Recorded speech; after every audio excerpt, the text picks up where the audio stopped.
ओम शांति। शिव पिता परमात्मा, हम आत्माओं को कहते हैं कि आप सब कैमरा हो।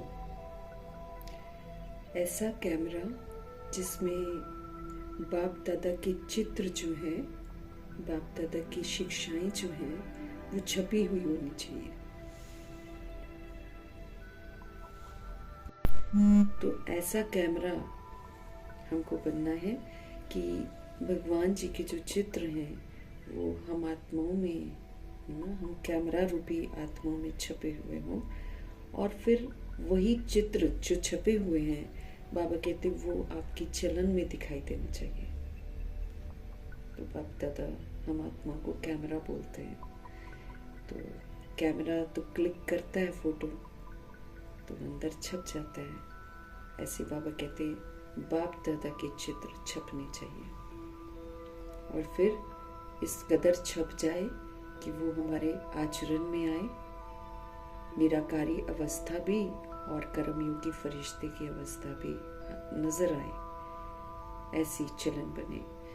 बाबा कहते हैं कि पुरुषार्थ कहकर बच्चे अपने आप को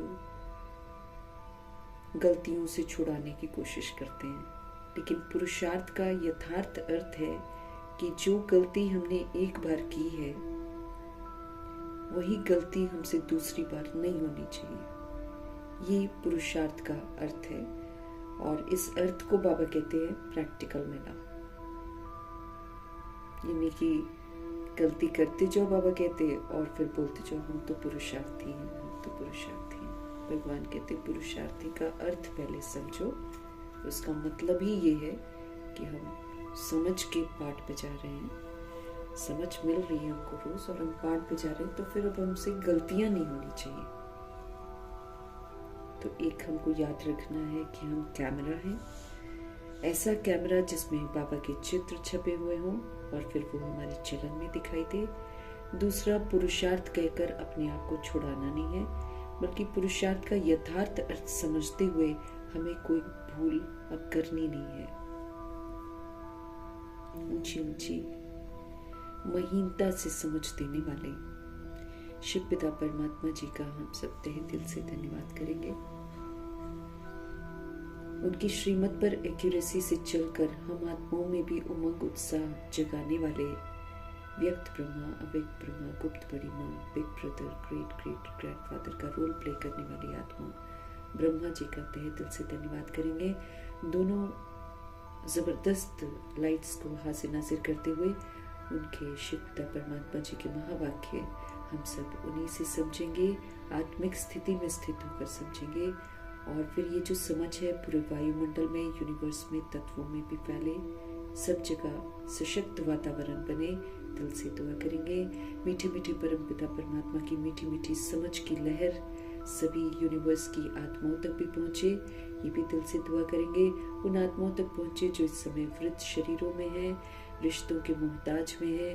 उन आत्माओं का बुद्धि का योग रिश्तों से अब हटे और परम पिता परमात्मा जी के साथ लगे, और परमात्मा को ही सर्व संबंधित सब बनाए। ये दिल से हम सब दुआ करेंगे।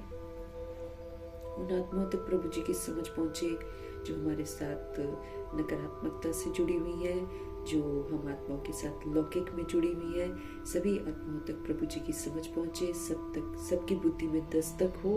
हर आत्मा बुरे कर्म करने से डरे, हर आत्मा अब सच्चाई के रास्ते पर चले, खुद को पहचाने, अपने परम पिता परमात्मा को पहचाने।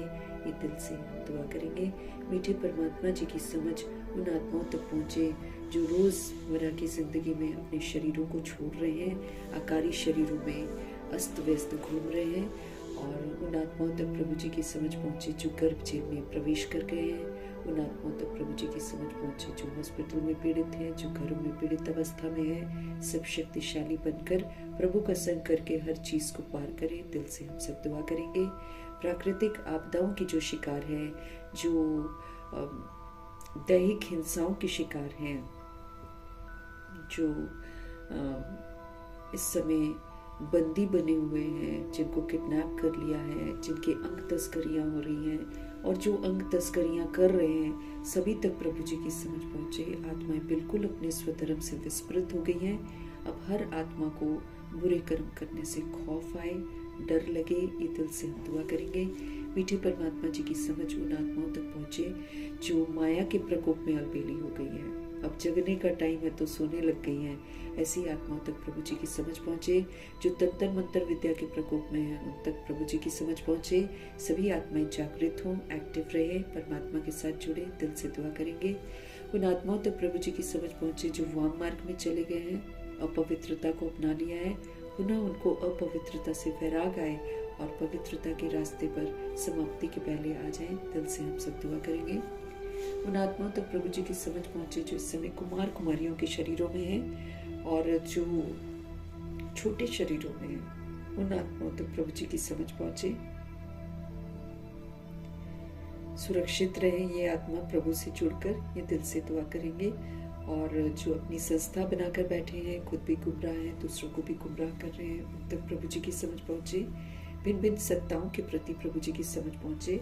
जैसे राज्य सत्ता है, धर्म सत्ता है, भक्ति की सत्ता है, विज्ञान की सत्ता है, सभी तक प्रभु जी की समझ पहुंचे। आत्माएं जो धर्मों के नाम पर, जाति के नाम पर, रंग रूप के नाम पर बटी हुई है, राज्यों के नाम पर बटी हुई है, सब देह अहंकार से मुक्त होकर प्रभु से जुड़े। दिल से दुआ करेंगे।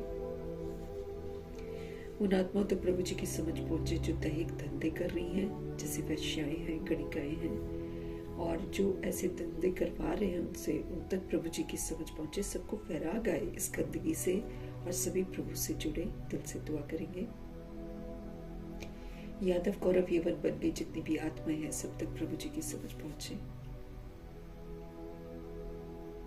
उन आत्माओं तक प्रभु जी की समझ पहुंचे जो भूत प्रेत आत्माएं इधर उधर भटक रही हैं।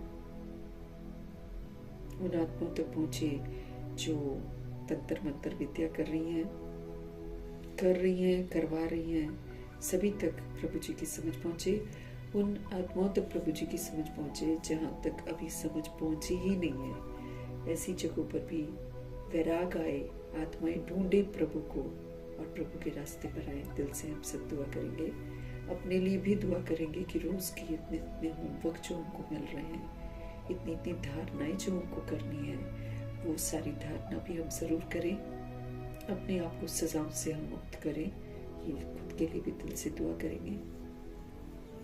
दुआ करते हुए आज देखेंगे मीठे मीठे परमपिता परमात्मा किस विधि से हम आत्माओं को राइटियस मार्ग पर चलने का उमंग उत्साह दिलाते हैं। मीठे मीठे बाबा बोले, मीठे बच्चे,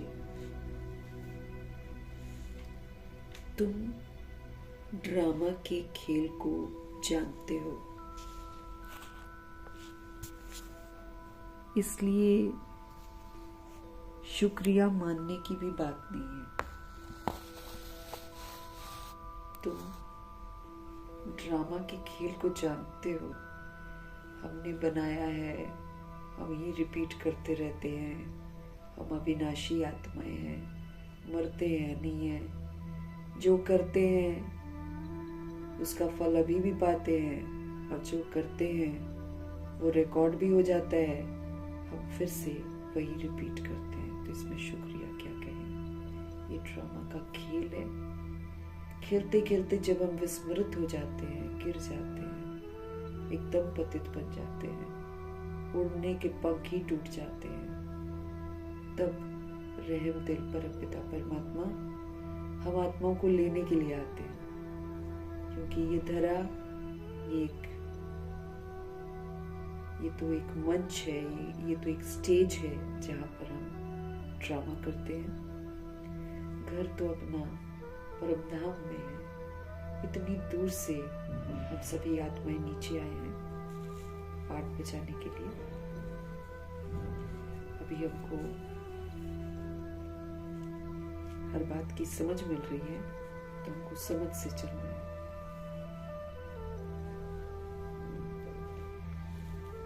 बाबा कहते हैं ड्रामा के खेल को समझो, पुनः अपने पाठ को ठीक करो। बाकी बाबा के अनुसार बाबा कह रहे हैं शुक्रिया मानने की कोई बात नहीं है। बनाया हुआ खेल आप फिर से खेल रहे हैं। प्रश्न है, सर्विसेबल बच्चों में कौन सी आदत बिल्कुल नहीं होनी चाहिए? ईश्वरीय सेवा का भाग्य बाबा सभी को देते हैं, सभी बच्चे सर्विसेबल हैं। बाबा अवसर तो सभी को देते हैं सेवा का। समझ देते हैं कि स्व परिवर्तन सबसे बड़ी सेवा है, याद में रहना सबसे बड़ी सेवा है। ये प्रदर्शनी समझाना ये तो बस तो कोई भी कर लेता है, लेकिन असल में अपने आप को पूरा परिवर्तन कर देना और बाबा की यादों में रहना, ये असल में सेवा है और ये कोई भी कर सकता है। परमात्म ज्ञान हमको हर बात की समझ देते,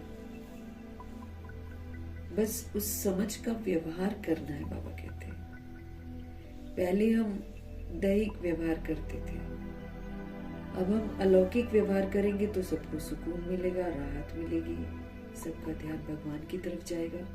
कहेंगे पहले तो ये ऐसे नहीं थे, अब तो इतना बदलाव आ गया, कितना अच्छा है, तो उनका मन प्रभु की तरफ जाएगा। तो ये सबसे बड़ी सेवा है। कई आत्माएं सोचती हैं कि हम तो उनको कहीं पर प्रदर्शनी नहीं मिल रहा है, सेवा करने के लिए नहीं मिल रहा है, कहीं हम बाहर जाकर वाणी की सेवा नहीं कर पा रहे हैं, ये कर रहे हैं, वो कर रहे हैं ना, ऐसे बोलते हैं। बाबा कहते तुम अपना जो गृहस्थ है उसी को तुम अलौकिक बना दो। तुम जो संबंधी तुम्हारे घर में आते हैं उनके साथ तुम अलौकिक व्यवहार करो, ये कितनी बड़ी सेवा है। अड़ोस पड़ोस के साथ अलौकिक व्यवहार करो। आ रहे हैं जा रहे हैं कहीं पर तो चाल चलन में अलौकिकता दिखाई दे, पहले की तरह वो हड़बड़ी न दिखाई दे, अब चलन में शांत स्थिति दिखाई दे। बहुत सारी सेवा हम कर सकते हैं स्व परिवर्तन से। जो हम पहले थे बाबा कहते वो हमको नहीं होना है। जो द्वापर युग कलयुग में रावण राज्य में हमने धारण कर लिया था वो हमको नहीं यूज करना है। तो जो हमारा परिवर्तन है वही सबसे बड़ी सेवा है, असली तो वही है। प्रदर्शनी समझाने में तो फिर भी दे के अभिमान में आत्माएं होती हैं, वो तो उतनी सफल भी नहीं होती है सेवा। उसके लिए भी हमको स्व परिवर्तन करना बहुत जरूरी है। आत्मा खुद को समझकर दूसरे को आत्मा देखकर बाबा कहते सेवा करो, तब जाकर उसके मन में भी भगवान के लिए प्यार जागृत होगा। तो मोस्ट ऑफ द टाइम तो बॉडी कॉन्शियस होकर भाषण देते हैं, बॉडी कॉन्शियस होकर कोर्स कराते हैं, वो तो सेवा नहीं है। असल में सेवा अपना चेंज है ना, उठना बैठना खाना पीना बोल चाल सारा जब चेंज हो जाता है उसमें अलौकिकता आ जाती है, ये असली सेवा है। तो सभी को बाबा सर्विसेबल बनाते हैं, सभी को बाबा रोजगार देते हैं।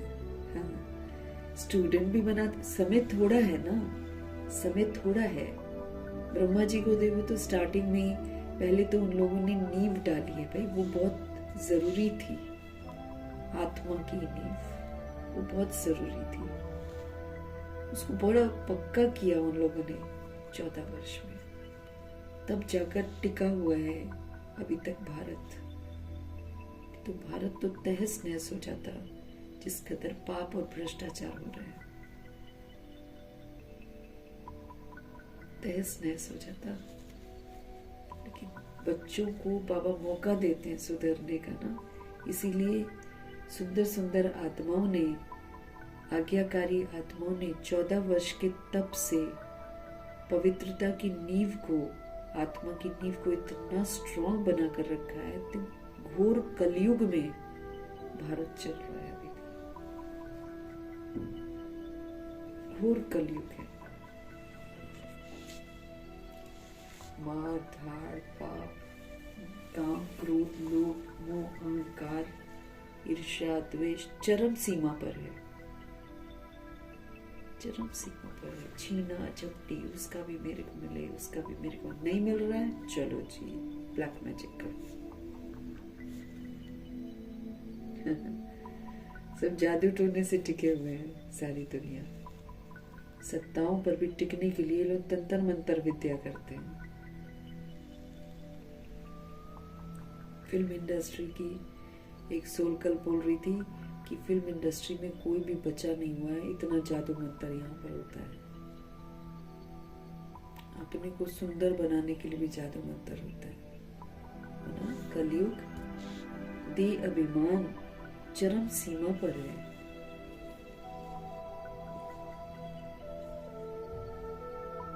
सर्विसिबल बाबा आकर हमको शिक्षित करते हैं, पढ़ाते भी हैं, हम स्टूडेंट भी हैं, साथ में रोजगार भी देते हैं। सेवा करो, इससे क्या है, सच्ची कमाई जमा हो रही है। 2500 वर्ष की राजधानी की सच्ची कमाई जमा हो रही है। उससे भी ज्यादा की कमाई हम कर सकते हैं अगर हम ब्रह्मा जी की तरह तो नहीं बन सकते हैं। ब्रह्मा जी अद्भुत पाठ बजा रहे हैं, व्यक्त में भी और अव्यक्त में भी। इसीलिए आखिरी जन्म तक भी जब वो दादा लेखराज होते हैं वो धनवान होते हैं। उन्होंने कमाई ही जबरदस्त कर रखी है, सर्वस्व त्यागी बनकर पहले दिन से ही शुरू कर दिया उन्होंने। तो 14 वर्ष तप किया, उसके बाद जब मुरलियां चलनी शुरू हुई, ज्ञान योग धारणा सेवा पर शुरू से ही पूरा अटेंशन दिया है। तो अद्भुत आत्मा है, कंप्लीट करके व्यक्त से अव्यक्त होकर अब अव्यक्त का पाठ बजाकर अपने आप को धनवान ही धनवान बनाए जा रहे हैं। इसीलिए वो पूरा कल्प ही 83वें जन्म में भी अमीर ही है, धनवान ही है।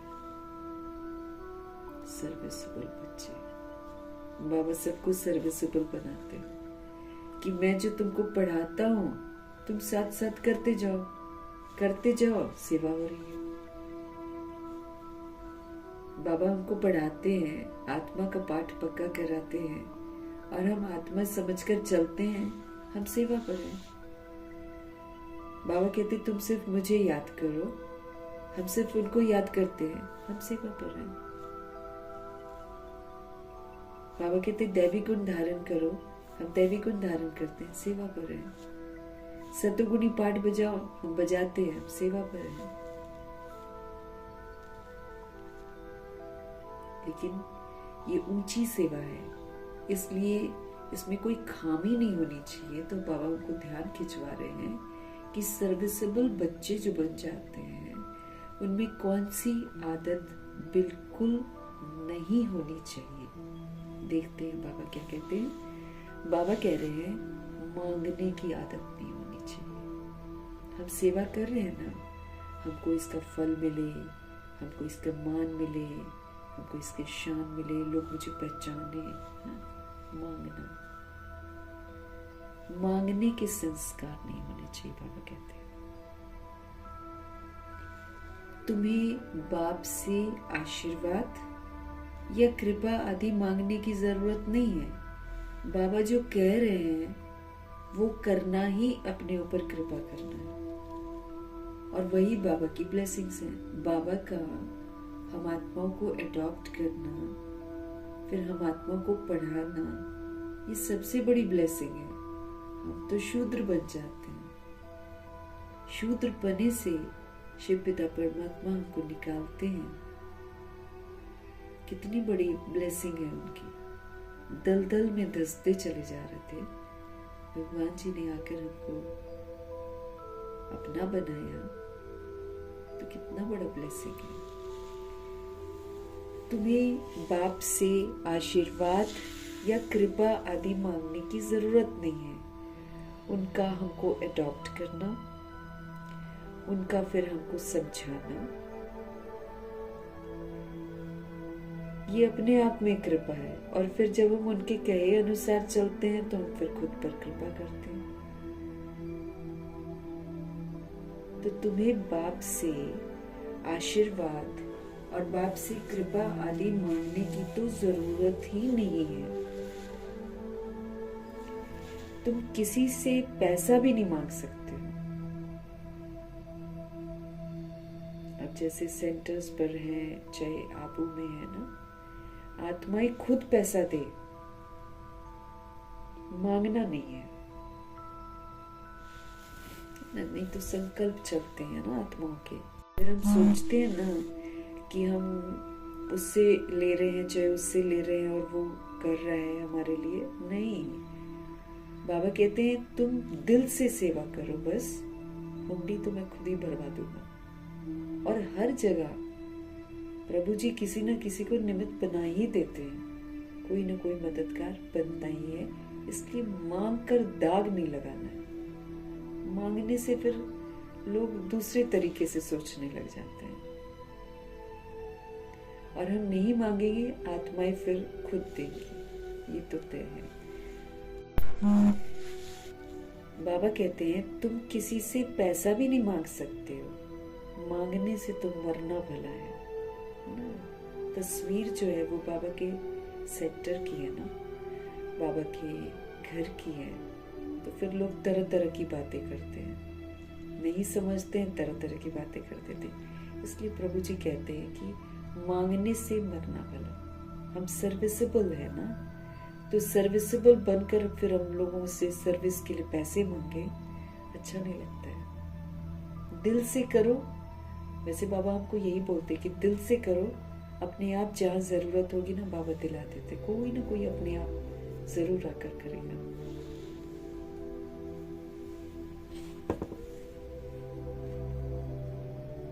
तुम जानते हो, ड्रामा अनुसार कल पहले जिन्होंने बीज बोया होगा, मतलब जिसने पैसे दिए होंगे यज्ञ में, वो फिर से बोएगा जरूर। सोचने की जरूरत ही नहीं है, बाबा कहते। ड्रामा के अनुसार कल पहले जिन्होंने बीज बोया होगा वो बोएंगे। जिनको अपना भविष्य मर्तबा ऊंच बनाना होगा वो जरूर सहयोगी बनेंगे। जिन्होंने ऊंच मर्तबा पाना होगा वो सहयोग जरूर देंगे। इसलिए बाबा कहते हैं उसके बारे में सोचना नहीं है, दिल से सेवा करो, अपने आप आत्माएं देंगी।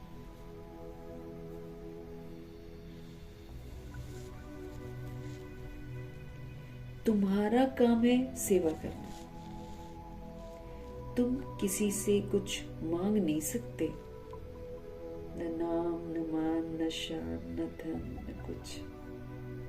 प्रभु जी कहते तुम किसी से कुछ मांग नहीं सकते। भक्ति में मांगना होता है, ज्ञान में थोड़ी मांगना होता है। बाबा कहते जो मैं कहता हूं वो तुम करते जाओ। तुम क्यों कह रहे हो मेरा ये? अब देखो, चाहे हमारा शरीर खराब हो रहा है, चाहे कुछ भी हो रहा है, बाबा ने हमको क्या बोला है? मैं बीमार हूं, मैं बीमार हूं, मैं बीमार हूं। ऐसे संकल्प तो कभी मत करो, बाबा कहते हैं ये कमजोर संकल्प है। ये हम खुद को ब्लेसिंग दिए जा रहे हैं, मैं बीमार हूं, मैं बीमार। और 10 लोगों को बता दिया, वो भी सोचेगा हाँ बेचारी बीमार है, बेचारी बीमार है, बेचारी बीमार है ना। उस सारा वाइब्रेशन का सारा खेल है। हाँ, ये तो भगवान से समझ में आता है हमको।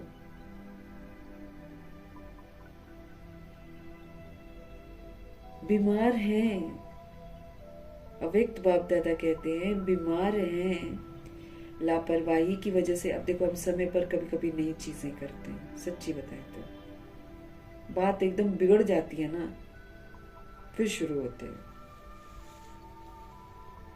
ज्ञान मार्ग में हम चेक कर सकते हैं, गड़बड़ियां हम खुद ही करते हैं, फिर हम बोलते हैं हम ज्ञान में आए हैं, तब से ये प्रॉब्लम्स हैं।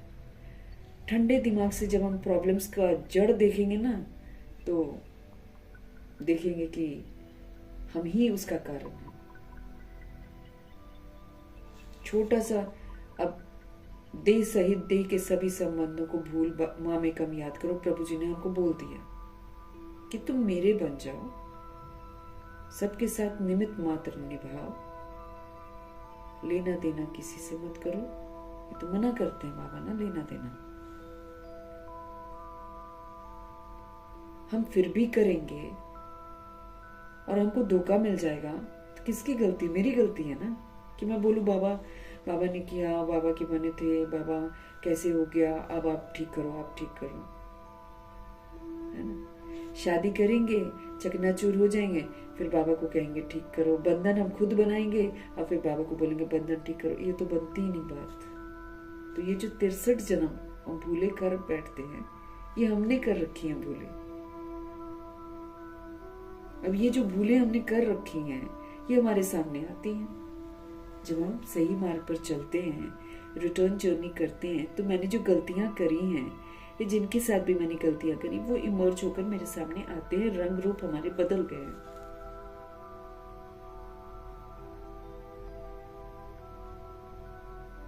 हमारे पिताजी बोलते हैं कि रिटर्न जर्नी है बच्चे, बिंदी लगाते चलो और जो मैं तुम्हें बोलता हूं तुम करते जाओ, तुम सिर्फ मुझे याद करो बस। दादी, बाबा और मम्मा सबूत है, याद करते गए हैं, पार होते गए हैं, याद करते। कहीं भी देखा है कि मम्मा जी या ब्रह्मा जी के बोल रहे बाबा को मेरा ये ठीक कर दो, मेरा वो ठीक कर दो? एक बार ब्रह्मा जी ने शुरू में बोला था, मुरली चलाते थे ना बाबा, तो फिर उन्होंने बोला था बाबा खांसी तो ठीक हो जाए। बाबा ने बोला था तुम्हारा कर्म भोग। क्योंकि मुरली चलती थी ना, तो उनको लगता था कि डिस्टरबेंस होता है, बाबा मुरली चला रहे हैं, बीच में ब्रह्मा जी खांसी कर रहे हैं, तो उनको लगता था कि सारे बैठे हैं तो फिर डिस्टरबेंस होती है। तो उन्होंने बाबा को सिर्फ एक बार बोला था कि खांसी ना हो, तो बाबा ने बोला था आपका कर्म हो गया। इसलिए देखो गुलजार दादी में भी बाबा आते हैं। जब गुलजार दादी को खांसी आती तो आती है, देखने वाला बोलेगा लो जी भगवान आते हैं, खांसी कहाँ से हो रही है, ये तो नहीं होनी चाहिए। कई लोग हैं जो ऐसा संशय करते हैं।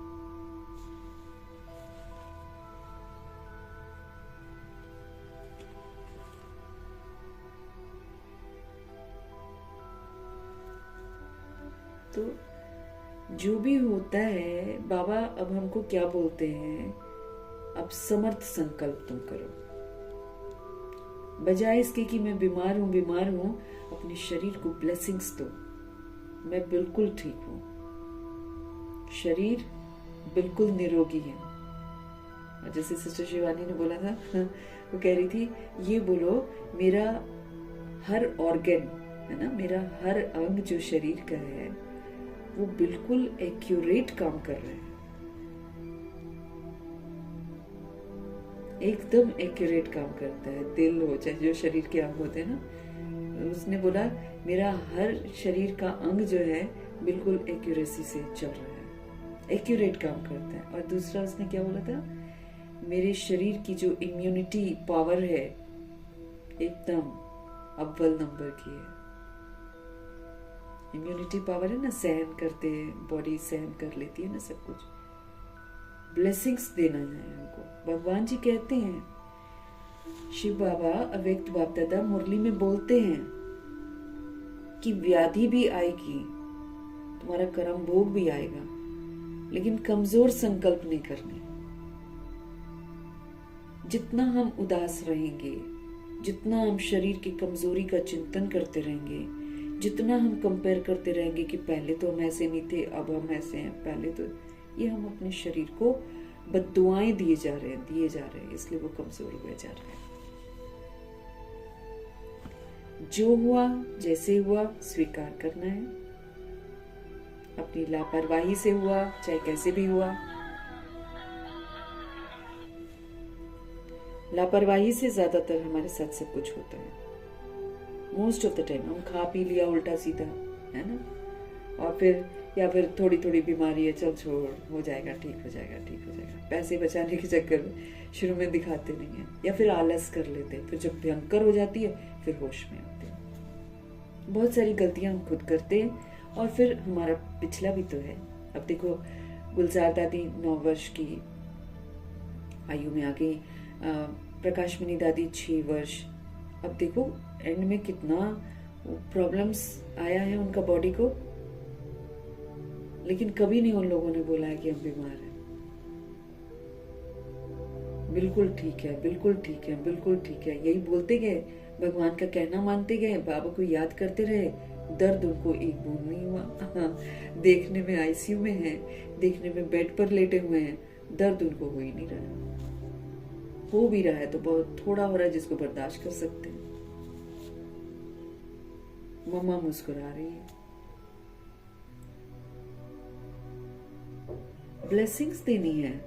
मैं बिल्कुल ठीक हूँ, मैं बिल्कुल ठीक हूँ, मैं बिल्कुल ठीक हूँ, दिल से। हाँ, ये नहीं कि जबरदस्ती बोल रहे हैं और अंदर से सोच रहे हैं मैं तो बीमार हूँ, मैं तो बीमार हूँ। दिल से मैं बिल्कुल ठीक हूँ, बाबा मेरे साथ है, मेरा शिव बाबा मेरे साथ है। और प्रभु चिंतन करते रहो, ज्ञान चिंतन करते रहो, पढ़ते रहो, पढ़ते रहो, सब ठीक हो जाएगा। हम आत्मा है भाई, पावरफुल है हम, हमारे पास पावर है बाबा की याद में रहकर अपनी बॉडी को ठीक करने की। प्रभु का इंस्ट्रूमेंट है ये, प्रभु की याद में रहकर इसको ठीक कर सकते हैं हम।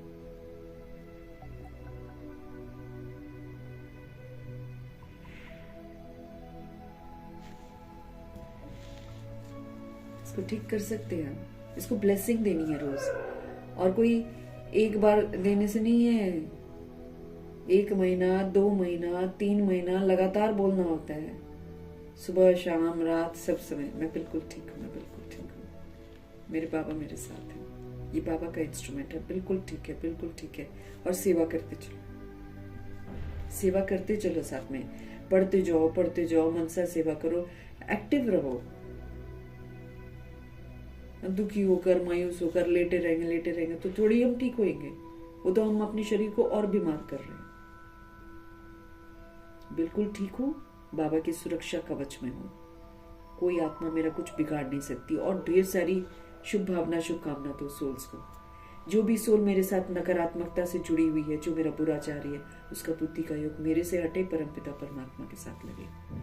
लगातार बोलो, उसको हटाओ अपने पीछे से, शुभ संकल्पों से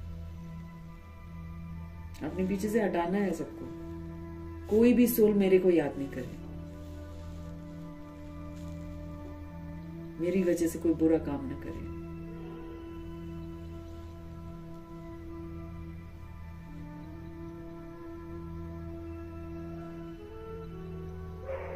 भक्ति में मांगते हैं, मेरा ये ठीक कर दो, मेरा वो ठीक कर दो, मैं ये हूँ, भगवान मेरे बच्चे की शादी करा दो, भगवान मेरे बच्चे को पास करवा दो, भगवान में हम तो बिल्कुल मंगते बन जाते हैं।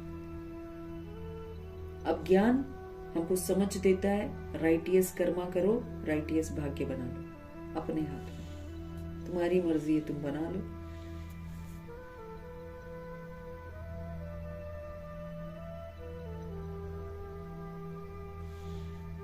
बाप दादा बोलते हैं कि हेल्थ, वेल्थ, हैप्पीनेस के संस्कार यहाँ पर बनाने हैं। तो अगर मैं आत्मा बोलती रहूंगी मैं बीमार हूँ, बीमार हूँ, बीमार हूँ, तो मैं हेल्थ के संस्कार तो बना ही नहीं रही हूँ। बनाऊंगी नहीं तो हेल्दी, वेल्दी, हैप्पी दुनिया में कैसे जाऊंगी? क्योंकि सत्युग तो हेल्दी, वेल्दी, हैप्पी दुनिया है, धनवान है, स्वस्थ है, खुश है। वो सारी जो विशेषताएं वहां पर हैं वो मेरे को यहाँ पर धारण करनी है। हेल्थ, वेल्थ, हैप्पीनेस मुझे यहाँ कमाना है।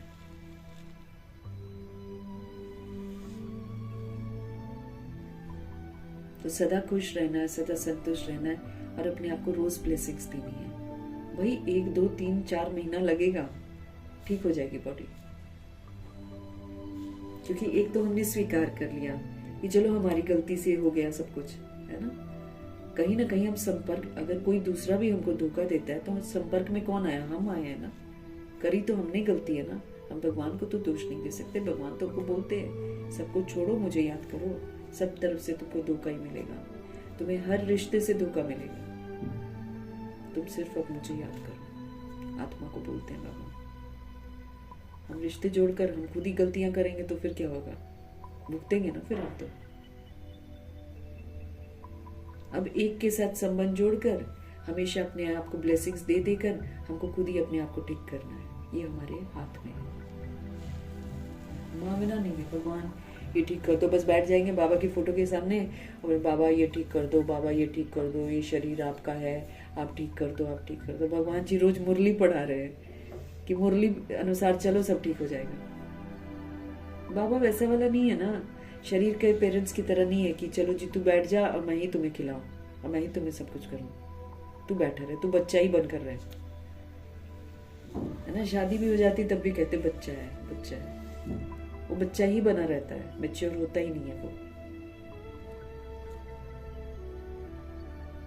तुम किसी से कुछ मांग नहीं सकते हो, भक्ति में मांगना होता है, ज्ञान में समझ से चलो सब ठीक हो जाएगा, यहाँ पर समझ से चलना होता है। भगवान जी कहते बिंदी लगाओ, भगवान जी कहते सबको शुभ भावना शुभकामना दो, आत्मा रूप में दो, अपने को आत्मा समझो और आत्माओं को दुआएं दो, सुबह से शाम तक बाबा कहते दुआएं दो, तो उनको अच्छा सोचना अच्छा बोलना आ जाएगा। बाबा कहते सारे दैवी गुण आ जाएंगे उसी में। तो ज्ञान जो हमको कहता है वो करना, और जब हम करते हैं मतलब हम अपने पर कृपा कर रहे हैं।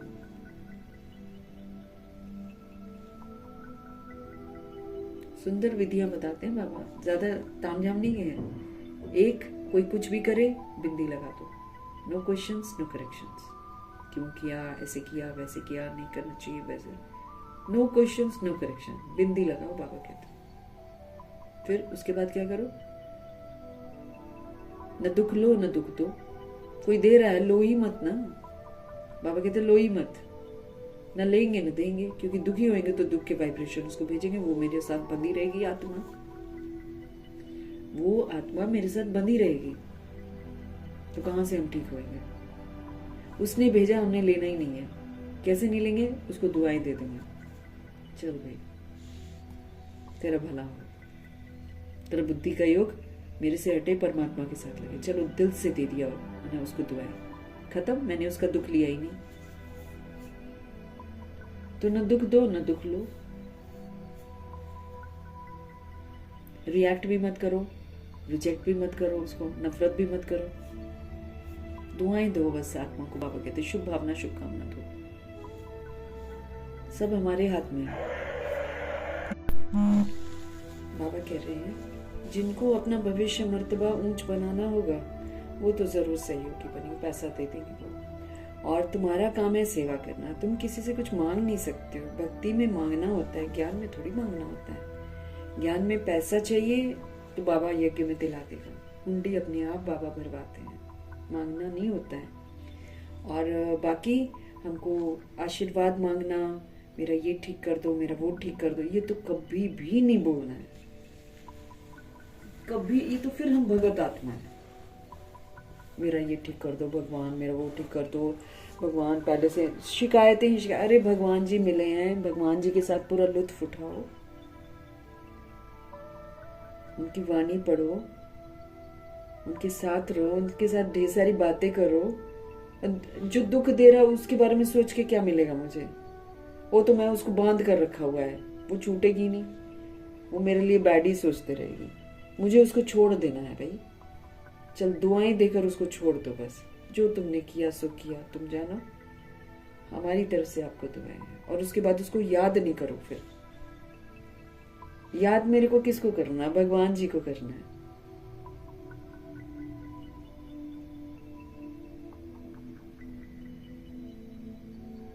ज्ञान में मांगना नहीं होता, ज्ञान समझ दे, ज्ञान से मेरे को समझ मिलती है, समझ से चलना है बस, जो भगवान कहते हैं वो करो और सब ठीक होएगा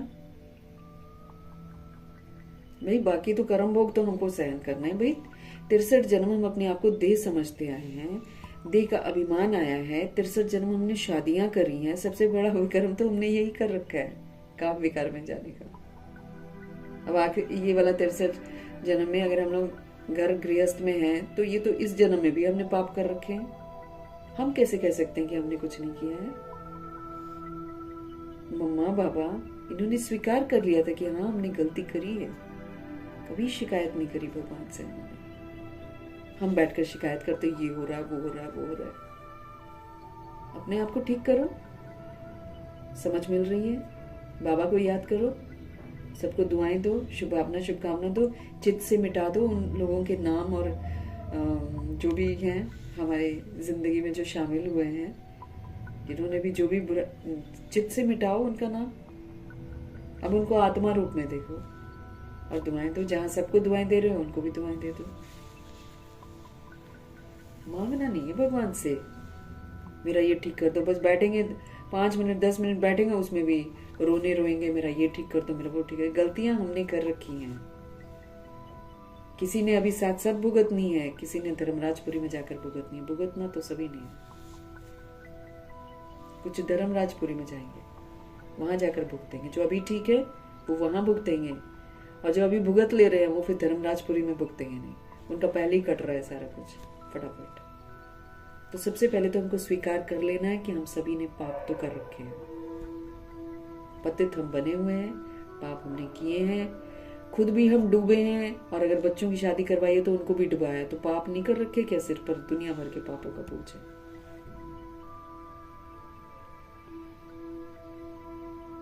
फिर जैसे बाबा हमको बोलते हैं तुम खुद नहीं करते हो और तुम दूसरों को बोलते हो करने के लिए, वो और महापाप है। हम सेंटर खोल लेते हैं, हम गीता पाठशाला खोल लेते हैं, हम नियमों पर चल ही नहीं रहे हैं, सारा पाप है। बाबा तो हमको बोलते हैं कि तुम खुद को आत्मा समझते नहीं हो, और तुम दूसरे को जब कहते हो कि तुम अपने को आत्मा समझो, वो समझता ही नहीं है। एक और पाप मेरे सिर पे, क्योंकि मैं कर नहीं रही हूँ, दूसरे को बोल रही हूँ। यहाँ तो करके सब कुछ तब बोलना है दूसरे को, ये नियम है यहाँ पर। यहाँ झूठ नहीं बोलना है ना। हम खुद करें नहीं और दूसरों को बोलते जाएं। हम झंडे लेकर घूमते रहें और खुद हम धारणा न करें, कौन यकीन करेगा? लोग भी फिर यकीन नहीं करते हैं। लेकिन हम अपना स्व परिवर्तन कर लें तो हमें झंडा भी उठाने की जरूरत नहीं है। भगवान जी दिखाई देंगे आचरण से। झंडा भी दिखाने की जरूरत नहीं है, बोलने की भी जरूरत नहीं है, दिखाई देंगे प्रभु।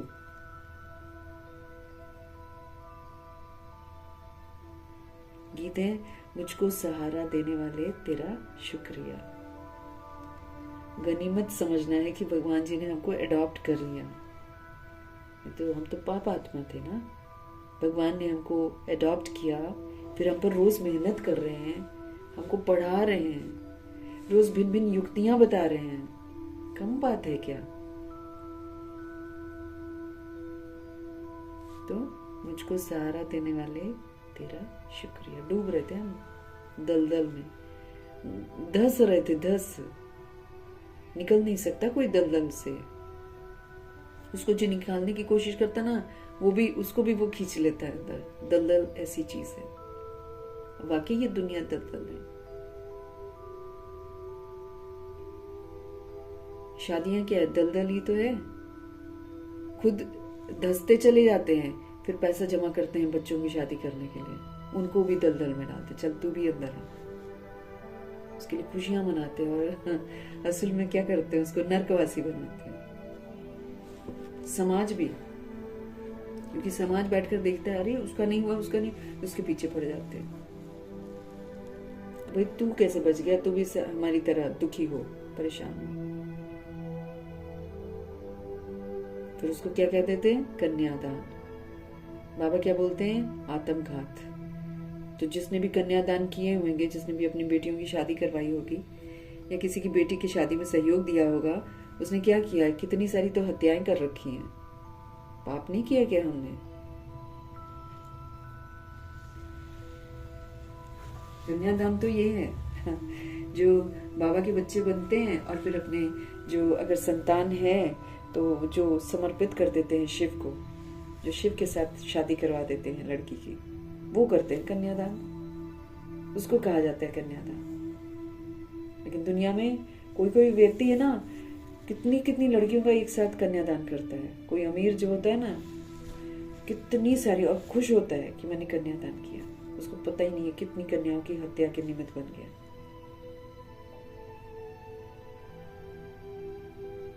मुझको सहारा देने वाले तेरा शुक्रिया, ये बोलना है। ये नहीं बाबा ये ठीक कर दो, बाबा वो ठीक कर दो, बाबा वो ठीक कर दो। दिन रात धन्यवाद करना है प्रभु जी का कि भाई आपने बना लिया अपना, आप में रोज समझा रहे हो, आप हम पर इतनी मेहनत कर रहे हो, आपका धन्यवाद धन्यवाद धन्यवाद। ग्रैटिट्यूड के साथ उठना है और ग्रैटिट्यूड के साथ सोना है। सोने समय भी धन्यवाद धन्यवाद। ये नहीं शिकवे शिकायत, ये नहीं बाबा वो गालियां देते, बाबा उनको ठीक कर दो, बाबा उनको ठीक। बाबा कहते तुम अपने आप को ठीक करो। गालियां दी, पिछले जन्मों का हिसाब किताब है। तुम, वो गाली दे रहा है, वो दुखी आत्मा है, तुमको गाली दे रही है, तुम शांत स्थिर रहकर उसको आत्मिक स्थिति की स्मृति दिलाओ, बजाय इसके क्या हो। ये जो क्वेश्चन करना, करेक्शन करना बड़ा गहरा है। कोई बद से बदतर काम भी करे, हमको क्वेश्चन और करेक्शन उसका नहीं करना है।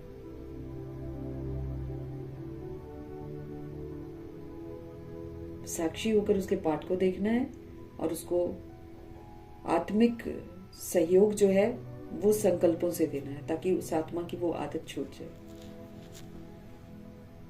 उसके लिए 1 महीना लग सकता है, 2 महीने लग सकते हैं, 4 महीने, कितने हिसाब किताब होंगे मेरे, उतना समय लगेगा।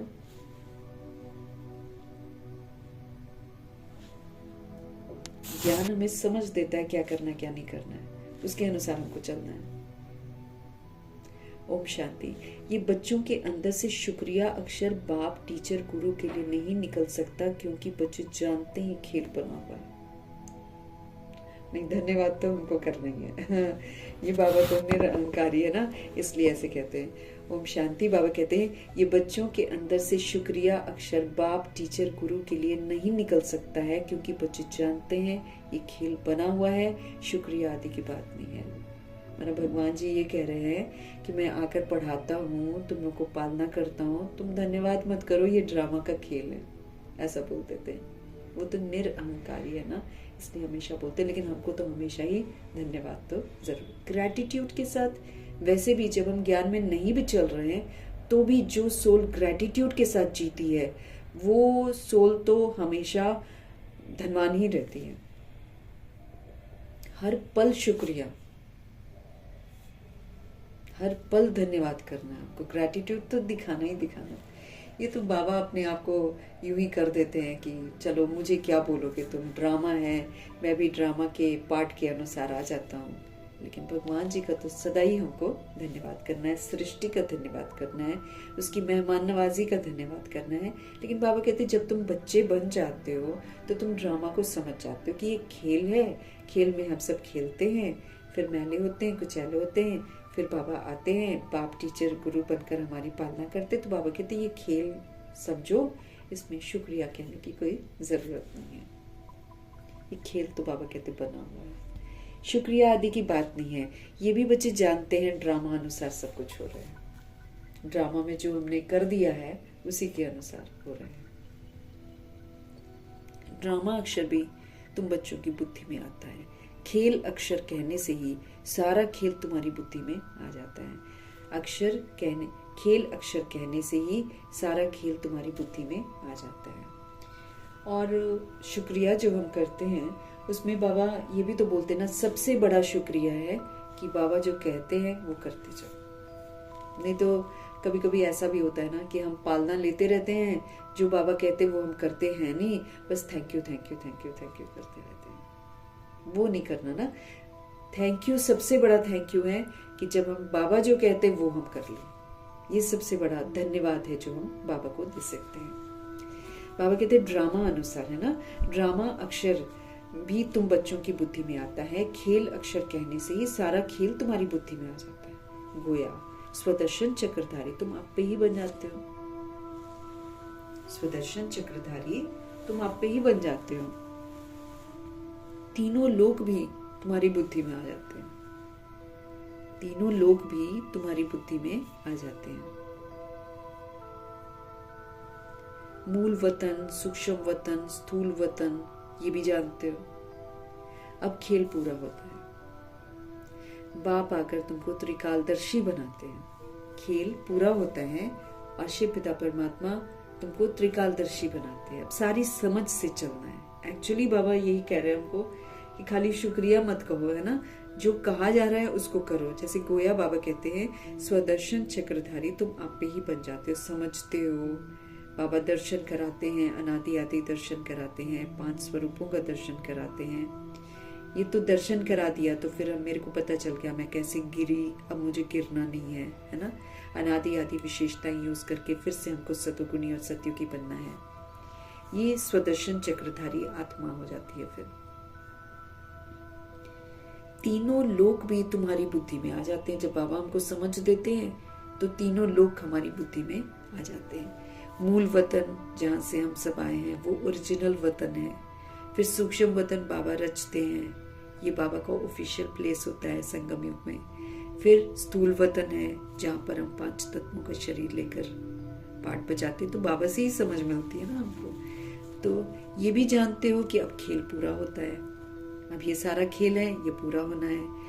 बाप आकर तुमको त्रिकालदर्शी बनाते हैं, तीनों कालों का ज्ञान देते हैं बाबा कि देखो भाई तुम जो करते हो वो तुम्हारे सामने आता है।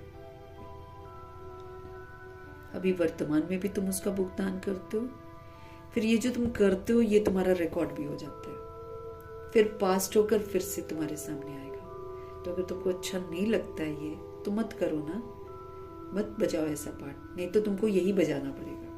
अभी वर्तमान में हम समझ सकते हैं सारी बातें। बाबा कहते हैं ये भी जानते हो अब खेल तो पूरा होता है। बाप आकर तुमको त्रिकालदर्शी बनाते हैं, तीनों कालों का ज्ञान तुमको देते हैं, पास्ट प्रेजेंट फ्यूचर का, और तीनों लोगों का भी तुमको ज्ञान देते हैं। कैसे ड्रामा शुरू होता है, ड्रामा सतयुग से शुरू होता है, एक्चुअली शुरू होता है संगम युग से, है ना। तो फिर सतयुग होती है, आदि होता है, फिर मध्य द्वापर युग होता है, फिर अंत होता है। कलयुग में अंत में प्रभु जी फिर आते हैं, फिर सब कुछ ठीक करते हैं। तो बाबा कहते हैं आपको आदि मध्य अंत का राज भी समझाते हैं बाबा, तीनों कालों का, तीनों लोगों का समझ देते हैं। काल समय को कहा जाता है। ये सब बातें नोट करने बिगर याद नहीं रह सकती हैं। जब तक हम इसको नोट नहीं करेंगे ना, हमको याद नहीं रहेगा, इसलिए नोट करना बहुत जरूरी है। तुम बच्चे तो बहुत पॉइंट्स भूल जाते हो। ड्रामा के ड्यूरेशन को भी तुम जानते हो, 5000 वर्ष का ये ड्रामा है, उसमें फिर 4 युग होते हैं, फिर उसमें 1250 वर्ष लगते हैं, फिर आखिरी में जो कलयुग होता है उसके जो आखिरी 100 वर्ष होते हैं वो दुनिया के लिए कलयुग होता है, लेकिन बाबा के बच्चों के लिए वो संगम युग होता है। तो बाबा हमको ड्रामा की ड्यूरेशन भी बताते हैं। तुम जानते हो तुम त्रिनेत्री बनते हो, हमको तीसरा समझ का नेत्र मिलता है। फिर बाबा हमको तीनों काल का ज्ञान देकर, है ना, त्रिकालदर्शी बनाते हैं।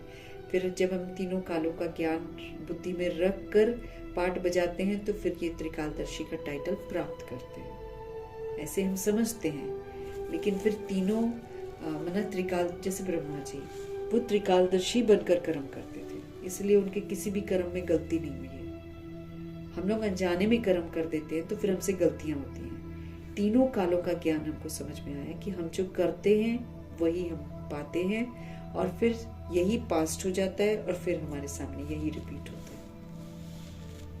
तो तीसरा समझ का नेत्र मिलता है तो हम त्रिनेत्री बनते, मतलब फिर हम तीसरे समझ के नेत्र को यूज करते हैं तो मेरे को त्रिनेत्री का टाइटल मिलेगा। ऐसे ही तीनों कालों को बुद्धि में रख कर जब हम पाठ बजाते हैं तो हमको त्रिकालदर्शी टाइटल मिलेगा। कमाना पड़ता है ये टाइटल, ये सारे स्वमान है जो बाबा हमको देते हैं, लेकिन इन स्वमानों को कमाना पड़ता है, इनके प्रमाण फिर चलना पड़ता है, इसका सबूत देना पड़ता है। ज्ञान का तीसरा नेत्र हमको मिल जाता है। सबसे बड़ी बात है कि तुम आस्तिक बन जाते हो। हमको ज्ञान का तीसरा नेत्र, समझ का नेत्र मिलता है तो हम नास्तिक से आस्तिक बन जाते। किसी को भी जाकर बोलो तुम नास्तिक हो, लड़ेगा, हाँ, कहेगा हम इतने भगवान को मानते हैं, ये वो है। हम भी पहले ऐसे ही बोलते थे कि हम भगवान को मानते हैं, लेकिन जब हम भगवान को जानते ही नहीं है तो फिर मानते क्या होंगे हम तो उसको भी भगवान, इसको भी भगवान ऐसे करते थे। लेकिन जानते तो हम अभी हैं, तो इसीलिए आस्तिक तो हम अभी बनते हैं, और भगवान के द्वारा ही हमको परिचय मिलता है।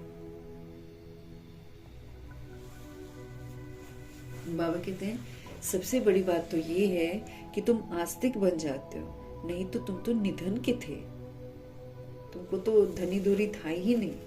अब आज भी हिंदू, मुस्लिम, सिख, ईसाई ये सोच सोच कर जो लड़ रहे हैं, मर रहे हैं, इनको ये पता ही नहीं है कि भाई हम सभी आत्माएं हैं और हमारा बाप तो एक ही है, परमपिता परमात्मा। अगर किसी को ये समझ में आ जाए तो लड़ेंगे क्या? लेकिन नहीं, देह के फॉर्म में देख रहे हैं देह को देखकर भिन्नता में आ रहे हैं और फिर आपस में लड़ रहे हैं। तो क्या बन गए हैं सब? निधन के बन गए हैं, नास्तिक बन गए हैं सब। कोई भगवान को नहीं जानता है, तो इसलिए कोई भी आस्तिक नहीं है, सब निधन के हैं। ये ज्ञान जो है तुम बच्चों को मिल रहा है। स्टूडेंट की बुद्धि में सदैव नॉलेज मंथन होती है। हम स्टूडेंट हैं तो बाबा कहते स्टूडेंट क्या करता है? पढ़ता है, विचार सागर मंथन करता रहता है ना। तो बुद्धि में सदैव नॉलेज मंथन होती है। ये भी नॉलेज है ना, ऊंच बाप ही नॉलेज देते हैं। शिव पिता परमात्मा ही आकर हमको नॉलेज देते हैं। वही ज्ञान का सागर है, वही हर बात की हमको समझ देते हैं। ड्रामा अनुसार, फिर बोल देते बाबा ड्रामा अनुसार, मतलब वो ये नहीं लेना चाहते कि कोई मतलब मेरे को समझे कि मैं आकर करता हूँ। निरअहंकारी हमको भी सिखा रहे हैं एक्चुअली, ताकि हम कभी ये ना कहें कि हम कर रहे हैं ना। ड्रामा अनुसार कर रहे हैं, ऐसा वाला थॉट हमारे अंदर है, ताकि हम भी किसी से कोई स्तुति या इसकी चाहना न रखें, मान की, है ना। बाबा आपको सिखा रहे कैसे निरअहंकारी बनो। तो बाबा कहते हैं ड्रामा अनुसार ऊंच बाप ही नॉलेज देते हैं। ड्रामा अक्षर भी तुम्हारे मुख से निकल सकता है। सो भी बाबा कहते हैं जो बच्चे सर्विस में तत्पर रहते हैं। अभी तुम जानते हो हम ऑर्फन थे, हम सब अनाथ थे। बाबा आकर अपना परिचय देकर हमको अडॉप्ट करके सनाथ बनाते हैं। तो वरना शरीर के मम्मी पापा हैं, लेकिन आत्मा जो है वो अनाथ बनी हुई है, क्योंकि जो शरीर से प्ले कर रही है पार्ट वो तो सोल है, और उस सोल के फादर तो परमपिता परमात्मा है। ये बॉडी रूपी इंस्ट्रूमेंट लेकर वो बॉडी के रिश्तों को मेरा कहती है। तो बाबा कहते तुम जानते हो ना कि अभी तुम जानते हो कि हम ऑर्फन थे, हम अनाथ थे, और अब बेहद का बाप धनी हमको मिले हैं। तो धन के बन गए, हम धनवान बन गए, भगवान जी के बन गए तो हम धनवान बन गए। पहले तुम बेहद के ऑर्फन थे।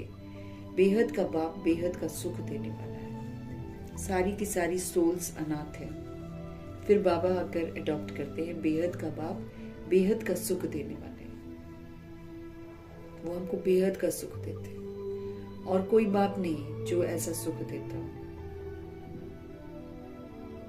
नई दुनिया और पुरानी दुनिया, ये सब तुम बच्चों की बुद्धि में ही है। नई दुनिया और पुरानी दुनिया, ये सब तुम बच्चों की बुद्धि में है।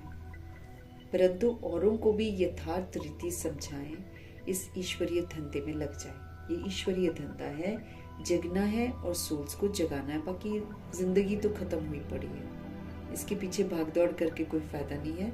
लेकिन मेन यही है कि हम जग जाएं, और फिर कितनी सारी धारणा करनी है, जग जाएं और फिर दूसरी सोल्स को भी जगाएं, परंतु औरों को भी यथार्थ रीति समझाएं। इस ईश्वरीय धंधे में हम सब लग जाएं। हर एक के सर्कमस्टेंसेस जो है अपने अपने होते हैं ना, सबका अपना अपना हिसाब किताब, अपना अपना पार्ट, इसलिए परिस्थितियां भी सबकी अपनी अपनी होती हैं। समझा भी वो सकेंगे जो याद की यात्रा में रहेंगे। अगर हम बाबा की बातों को समझाना चाहते हैं तो हम समझा भी तब सकेंगे जब हम बाबा की यादों में रहेंगे, क्योंकि उससे शक्ति मिलती है, तब दूसरी सोच समझ पाती है। हम तो समझा देंगे, लेकिन दूसरे को भी तो समझना है ना। तो उसको समझ में तब आएगा जब हम याद करते हुए समझाएंगे, क्योंकि फिर बाबा की जो याद है ना, वो फिर दूसरे आत्मा की बुद्धि के ताले को खोल देती है। तो बाबा कहते हैं समझा भी वो सकेंगे जो याद की यात्रा में होंगे। याद से ताकत मिलती है ना, याद से हमको ताकत मिलती है। बाप है ही जौहरदार तलवार। आज नया बाबा का वो टाइटल, हमारे शिव बाबा जौहरदार तलवार है। तुम बच्चों को जौहर भरना है, ताकत भरनी है। योग बल से विश्व की बादशाही पाते हो, बाहुबल से नहीं, योग के बल से बाबा की याद में रहकर बाबा से शक्तियां प्राप्त करके हम विश्व की बादशाही को पाते हैं। योग से ताकत मिलती है, योग से ताकत मिलती है, ज्ञान से ताकत नहीं मिलती है। बच्चों को समझाया है नॉलेज सोर्स ऑफ इनकम है, बच्चों को समझाया है नॉलेज सोर्स ऑफ इनकम है। योग को तो ताकत कहा जाता है ना, योग को बल कहा जाता है, रात दिन का फर्क है। अब योग अच्छा या ज्ञान अच्छा, क्या कहेंगे? योग को बल कहा जाता है, योग को ताकत कहा जाता है, रात दिन का फर्क है। अब योग अच्छा है या ज्ञान अच्छा है? योग ही नामी ग्रामी है, योग अर्थात बाप की याद, योग ही नामी ग्रामी है, योग अर्थात बाप की याद। बाप कहते हैं इस याद से ही तुम्हारे पाप कट जाएंगे, जितना तुम याद करोगे ना, इससे ही तुम्हारे पाप कटेंगे। इस पर ही बाप जोर देते हैं। ज्ञान तो बहुत इजी है, इस पर ही बाप जोर देते हैं। ज्ञान तो सहज है, भगवान वाच है, मैं तुमको सहज ज्ञान सुनाता हूँ। 84 के चक्र का ज्ञान मैं तुमको सुनाता हूँ। बाबा को याद करने से हमारे पाप कटेंगे, बाबा को याद करने से हमको ताकत मिलेगी, उस ताकत से हम चार्ज भी होंगे और उस ताकत से ही दूसरी सोल्स को सत्य से परिचित करा सकेंगे। योग का बल, नॉलेज से हम इनकम, सच्ची कमाई कर रहे हैं नॉलेज की धारणा से, बाकी योग से हमको ताकत मिलती है। बाबा योग पर ही जोर देते हैं, याद की यात्रा पर जोर देते हैं, क्योंकि उसी से हम सब कुछ कर सकते हैं, आराम से धारणा भी कर सकते हैं। ज्ञान तो बहुत इजी है, भगवान वाच है, मैं तुमको सहज ज्ञान सुनाता हूँ। बाबा का ज्ञान कॉम्प्लिकेटेड है ही नहीं है, सीधा साधा ज्ञान है, उसमें सब आ जाता है। हिस्ट्री ज्योग्राफी है ना, तो ज्ञान और योग दोनों है सेकंड का काम। ज्ञान भी सेकंड का काम, तो योग भी सेकंड का काम। समझ में आ जाए तो सेकंड का काम। बस हम आत्मा है, हमको बाप को याद करना, ये मेहनत। क्योंकि देखो, हम जितना भी पढ़ाई पढ़ते हैं, इस पढ़ाई को पढ़ने से बाबा के साथ रिश्ता और गहरा होता जाता है। बाकी पहुंचना तो हमको स्मृति स्वरूप में है, जहाँ पर ज्ञान भी समा जाएगा और आत्मा परमात्मा की संतान हो, बस याद रहेगा।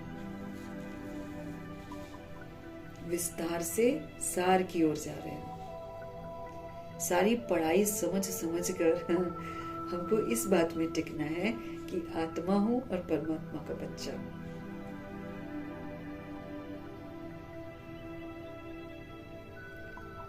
बस हम आत्मा है और हमको बाप को याद करना है और स्मृति स्वरूप बनना है। इसमें मेहनत है। याद की यात्रा में रहने से शरीर की जैसे विस्मृति होती जाती है। ये याद की यात्रा इतनी वंडरफुल यात्रा है कि हमको शरीर को भूलने की मेहनत नहीं करनी पड़ेगी, बाबा बुलवा देंगे। जैसे जनक दादी बोलती है ना कि हम आत्माएं हैं, हम चाहे गलती करें, चाहे कुछ करें, हम उसको भूल नहीं सकते, भूल ही नहीं सकते। लेकिन जब हम बाबा को याद करते हैं तो बाबा की याद की जो ताकत है ना, वो हमको भुलवाने में मदद करती है। वरना आत्मा भूल ही नहीं सकती है अपनी गलतियों को। उसको बार बार अंदर रहेगा, मैंने ये गलत किया, मैंने ये गलत किया, मैंने ये गलत किया। ये तो याद के बल से हम 63 जन्म, क्या इस जन्म की जो गलतियां हमने करी हुई हैं, उसको हम भूल पाते हैं और फिर वो इनोसेंट वाला मासूमियत में लौट जाते हैं, बचपन में लौट जाते हैं, जहाँ पर कुछ अता पता नहीं होता है, भेदभाव नहीं, मेल फीमेल कॉन्सेप्ट नहीं, कोई भी बात नहीं।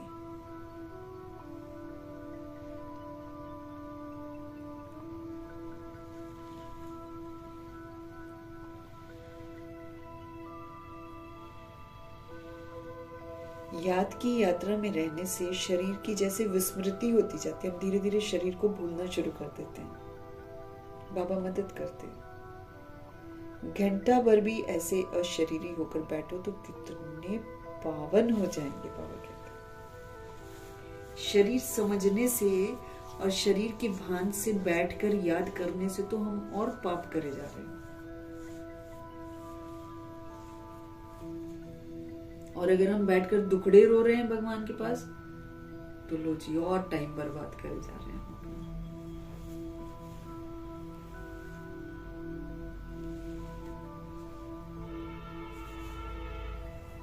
मेहनत है याद की यात्रा में। बाबा कहते हैं जैसे शरीर को भूलते जाएं भूलते जाएं भूलते जाएं, है ना। याद की यात्रा में रहने से शरीर की जैसे विस्मृति होती जाती है। अगर बाबा कहते 1 घंटा भी आप अशरीरी होकर बैठ जाओ तो कितने पावन हो जाएंगे आप। बैठो तो बाबा कहते कितने पावन हो जाएं। मनुष्य रात को कोई 6 कोई 8 घंटा नींद करते हैं तो अशरीरी हो जाते हैं ना। उस समय में कोई विकर्म नहीं होता है, सो रहे हैं ना।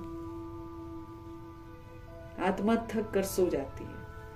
ऐसे भी नहीं कि कोई पाप विनाश होते हैं। वो जो दुनिया में सोते हैं उसमें पाप विनाश नहीं होते हैं। दुनिया में जो लोग सो रहे हैं तो इतना जरूर होता है कि सो जाते तो उस समय पाप कर्म नहीं करते हैं उतनी देर। आत्मा थक जाती है तो सो जाती है। ऐसे भी नहीं कोई पाप विनाश होते, नहीं। वो है नींद। विकर्म कोई होता नहीं उसमें। नींद न करें तो पाप ही करते रहेंगे। अगर सोए ना वो लोग रात को भी तो बाबा कहते फिर तो पाप ही करते रहेंगे। इसलिए सोना भी ठीक है। तो नींद भी एक बचाव है। नहीं तो अगर रात को भी जागेंगे तो रात को भी पाप करते जाएंगे।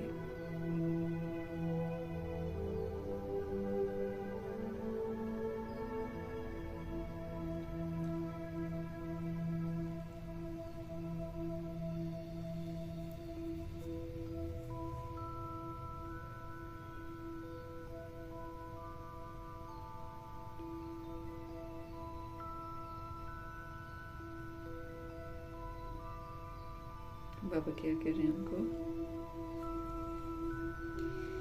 अगर रात को भी लोग जाग जाएं तो बाबा कहते फिर तो पाप ही करते रहेंगे।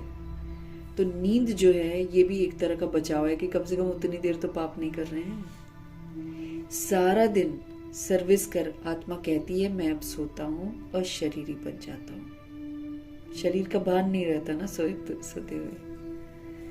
तुमको शरीर होते अशरीरी बनना है, लेकिन बाबा हमको क्या बोल रहे हैं, पूरे होश में रहते हुए, शरीर में रहते हुए हमको अब अशरीरी बनना है। देह के भान से उपराम होना है। हम आत्मा इस शरीर से न्यारी शांत स्वरूप है। समझना है कि मैं एक सोल हूं, इस शरीर से न्यारी हूं, मैं शांत स्वरूप हूं। अपने आप को याद दिलाना है मैं कौन हूं। ऊपर से मैं आई थी, बिंदी आई थी ना, तो मैं शरीर से बिल्कुल न्यारी हूं, मैं शांत स्वरूप हूं असल में। आत्मा की महिमा कभी नहीं सुनी होगी। आत्मा सत चित आनंद स्वरूप है। परमात्मा की महिमा गाते हैं कि सत्य है, चैतन्य है, सुख शांति का सागर है। परमात्मा की महिमा गाते हैं कि वो सत्य है, वो चैतन्य है, सुख शांति का वो सागर है। अब तुमको फिर कहेंगे मास्टर। बच्चे को मास्टर भी कहते हैं ना, तो बाप युक्तियां भी बतलाते रहते। बड़े को मिस्टर और बच्चे को मास्टर कहते हैं ना। तो ऐसे भी नहीं सारा दिन नींद करनी है।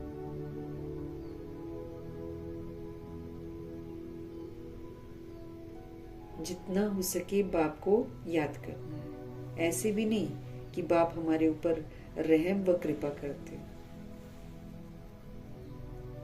बाबा कहते तुमको तो याद में रहकर अपने पापों को भस्म करना है ना। बाबा हमको अब बाबा कहेंगे, अब तुमको फिर कहेंगे मास्टर। बच्चों को मास्टर भी कहते हैं, तो बाप युक्तियां भी बतलाते रहते हैं। ऐसे भी नहीं कि सारा दिन नींद करनी है, चलो जी सो जाओ, मेरे से भी कर्म नहीं होंगे। क्योंकि पुट्ठा भी समझते हैं ना लोग, ज्ञान को पुट्ठा समझ लेते हैं। तो नहीं, ऐसा भी नहीं बाबा कहते कि सारा दिन नींद करनी है। नहीं, तुमको तो याद में रहकर पापों को विनाश करना है, सोकर नहीं।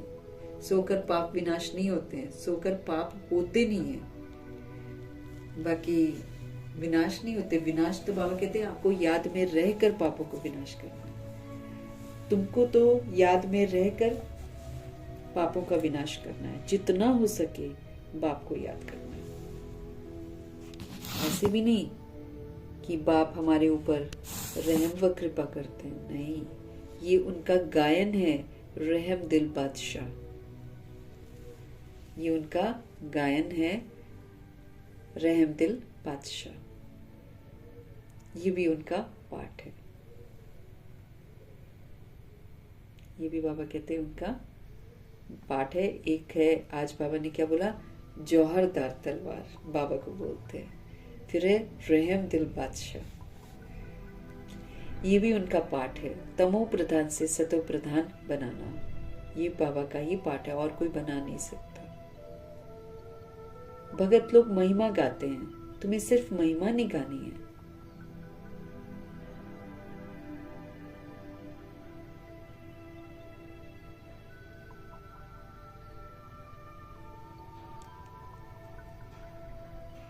ये भी उनका पाठ है, तमो प्रधान से सतो प्रधान बनाना। भगत लोग महिमा गाते हैं, तुम्हें सिर्फ महिमा नहीं गानी है। ये गीत आदि भी दिन प्रतिदिन बंद होते जाते हैं। स्कूल में कभी गीत गाते हो क्या? बच्चे शांति में बैठे रहते हैं, टीचर आता है, उठकर खड़े होते हैं, फिर बैठ जाते हैं, ऐसे ही होता है ना। ये बाप कहते हैं मुझे तो पाठ मिला हुआ है पढ़ाने का, सो तो पढ़ाना ही है। मतलब भगवान अपने आप को ना बिल्कुल छुड़ा रहे हैं कि ऐसा कोई ग्रेट मत समझो कि मैं कोई ग्रेट काम करता हूँ। ये उनका निरअहंकारीपन है। हमको सिखा रहे हैं कि ऐसे निरअहंकारी बनना है।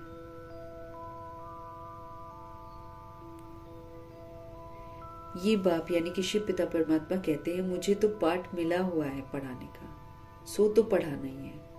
तुम बच्चों को उठने की दरकार नहीं है। जैसे जब प्रजापिता ब्रह्मा आते होंगे ना, या शिव बाबा जब उनमें प्रवेश करते होंगे, तो बाबा कहते तुमको उठने की जरूरत नहीं। मतलब जैसे लौकिक में होता है, स्कूलों में होता है, वैसे नहीं करना यहाँ पर, क्योंकि ये है ही अलौकिक।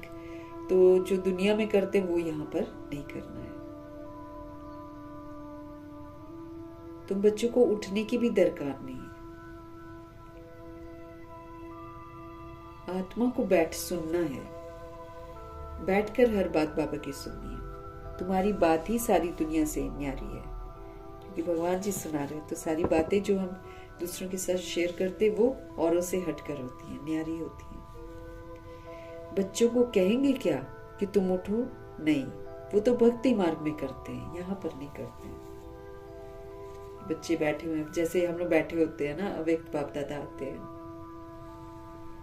तो जब अव्यक्त बाप दादा आते हैं तो डायमंड हॉल में सारे खड़े थोड़े होते हैं। खड़े हो तो घमसान ही मच जाए, शोर हो जाए। इसलिए यहाँ पर ऐसे कायदा नहीं है कि बाबा आए तो फिर सारे लोग खड़े हो जाए।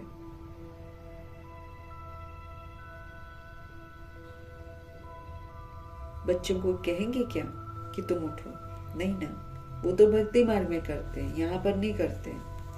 बाप तो खुद उठकर नमस्ते करते हैं, यहाँ उल्टा ही है, भगवान जी आकर नमस्ते करते हैं। स्कूल में अगर बच्चे देरी से आते हैं तो टीचर या तो रूल लगाएंगे या बाहर में खड़ा कर देंगे, इसलिए डर रहता है कि टाइम पर पहुंचना है। यहाँ तो डर की बात नहीं, यहाँ तो वैसे ही रिगार्ड से आपको टाइमली पहुंचना है। बाप समझाते रहते हैं, मुरलियां मिलती रहती हैं, वो रेगुलर पढ़नी है। मुरली पढ़ो तो तुम्हारी प्रेजेंट मार्क पड़े, और जब जब हम मुरली नहीं पढ़ते तो हमारा एब्सेंट मार्क लगता है बाबा के रजिस्टर में, नहीं तो एब्सेंट पड़ जाएगी। क्योंकि बाप कहते हैं तुमको गुहे गुहे बातें सुनाता हूँ, तुम अगर मुरली मिस करेंगे तो वो पॉइंट्स ही मिस हो जाएंगे, है ना। जैसे मम्मा बोलती है कि जब तक तुम पूरी पढ़ाई पढ़ोगे नहीं, तुम पेपर नहीं दे पाओगे। इसलिए पढ़ाई तो पूरी पढ़नी है।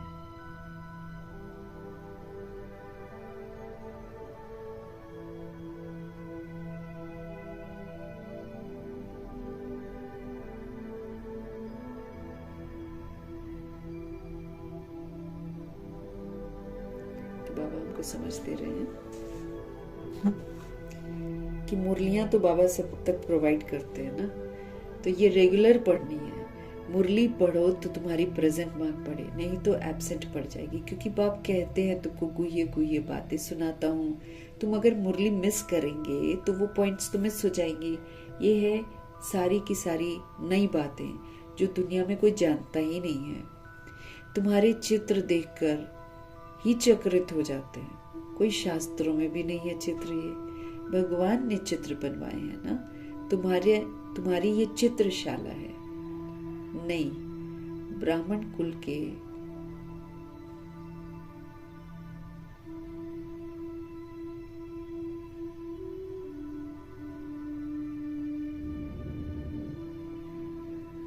बाबा कह रहे हैं चित्रशाला है नहीं, तुम्हारी चित्रशाला है नहीं। ब्राह्मण कुल के जो देवता बनने वाले होंगे ना, उनकी बुद्धि में ही बैठेगा। बाकी चित्र वगैरह कोई शास्त्रों में नहीं है, सब कुछ यहाँ पर नया है। तो भगवान ने चित्र बनाए थे, तुम्हारी ये चित्रशाला है बिल्कुल नई। ब्राह्मण कुल के जो देवता बनने वाले होंगे ना, उनकी बुद्धि में ही ये बैठेगा।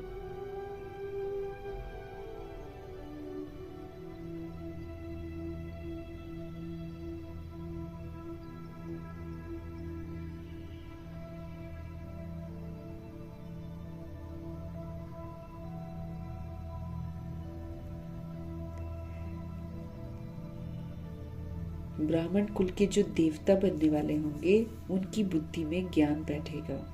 कहेंगे ये तो ठीक है, कल पहले भी हमने पढ़ा था, जरूर भगवान पढ़ाते हैं। भक्ति मार्ग के शास्त्रों में पहले नंबर में गीता ही है, क्योंकि पहला धर्म ही ये है। फिर आधा कल्प के बाद उसके भी बहुत पीछे दूसरे शास्त्र बनते हैं। पहले इब्राहिम आया तो अकेला था, फिर 1 से 2, 2 से 4 हो गए। जब धर्म की वृद्धि होती है, होते होते जब 1,00,000-1,500,000 हो जाते हैं, तो शास्त्र आदि बनते हैं। बाबा कहते हैं इब्राहिम आता है, अकेला आता है ना, फिर 1 से 2, 2 से 2, 2 से 4 ऐसे होते हैं। और जब धर्म की वृद्धि हो जाती है ना, होते होते 1,00,000-1,500,000 हो जाते हैं ना, तब उनके शास्त्र बनते हैं। अब ऐसा नहीं कि इब्राहिम या क्राइस्ट आकर बाइबल बनाते हैं, नहीं। पहले बाबा कहते वृद्धि होती है इनकी, कम से कम 1,00,000-1,500,000 जब हो जाते हैं ना, फिर शास्त्र बनते हैं। उनके भी आधा समय के बाद ही बनते होंगे, हिसाब किया जाता है ना कि कब बनते हैं। तो बच्चों को तो बहुत खुशी होनी चाहिए, बाप से हमको वर्षा मिलता है। तुम जानते हो कि शिव बाबा हमको सारा ज्ञान सृष्टि चक्र का समझाते हैं। ये है बेहद की हिस्ट्री ज्योग्राफी। तुम जानते हो बाप हमको सारा ज्ञान सृष्टि चक्र का समझाते हैं। ये है बेहद की हिस्ट्री ज्योग्राफी। सबको बोलो, यहाँ वर्ल्ड की हिस्ट्री ज्योग्राफी समझाई जाती है, जो और कोई सिखला नहीं सकता। पल वर्ल्ड का नक्शा निकालते हैं, परंतु उसमें ये कहाँ दिखलाते हैं कि लक्ष्मी नारायण का राज्य कब था, कितना समय चला। वर्ल्ड तो एक ही है, भारत में ही राज्य करके गए हैं सब, अब नहीं है। ये बातें किसकी भी बुद्धि में नहीं है। वो तो कल्प की आयु ही लंबी कर देते हैं। वो तो कल्प की आयु ही लंबी लाखों वर्ष कह देते हैं। तुम मीठे मीठे बच्चों को कोई जास्ती तकलीफ नहीं देते हैं। बाप कहते हैं पावन बनना है। पावन बनने के लिए तुम भक्ति मार्ग में कितने धक्के खाते हो। नदियों में जाकर नहाते हैं, तीर्थों पर जाते हैं, छाले पड़ जाते हैं, फिर क्या करते, कुछ भी तो नहीं मिलता।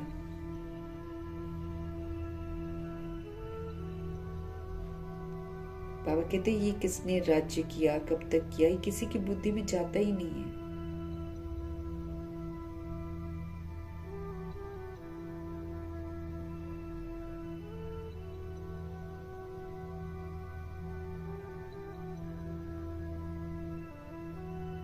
तो बाबा कह रहे हैं तुम मीठे मीठे बच्चों को कोई जास्ती तकलीफ नहीं देते हैं बाबा। बाप कहते हैं पावन बनना है। पावन बनने के लिए तुम भक्ति मार्ग में कितने धक्के खाते थे, अब समझते हो कि धक्के खाते खाते 2500 वर्ष गुजर गए। अब फिर बाबा आए हैं फिर से राज्य भाग्य हमको देने। तो तुमको यही याद है, पुरानी से नई, नई से पुरानी दुनिया तो जरूर होती है। कभी पुरानी हो जाती है, कभी नहीं हो जाती है, ऐसा होता ही है। बाबा कहते हैं अभी तुम पुराने भारत के मालिक हो ना, फिर नए के मालिक बनेंगे। एक तरफ भारत की बहुत महिमा गाते रहते हैं, दूसरी तरफ फिर कहते हैं ग्लानि करते रहते हैं। तो वो भी तुम्हारे पास गीत है, तुम समझाते हो अब क्या क्या हो रहा है। ये दोनों गीत भी सुनाने चाहिए। तुम बता सकते हो कहाँ राम राज्य है, कहाँ ये है।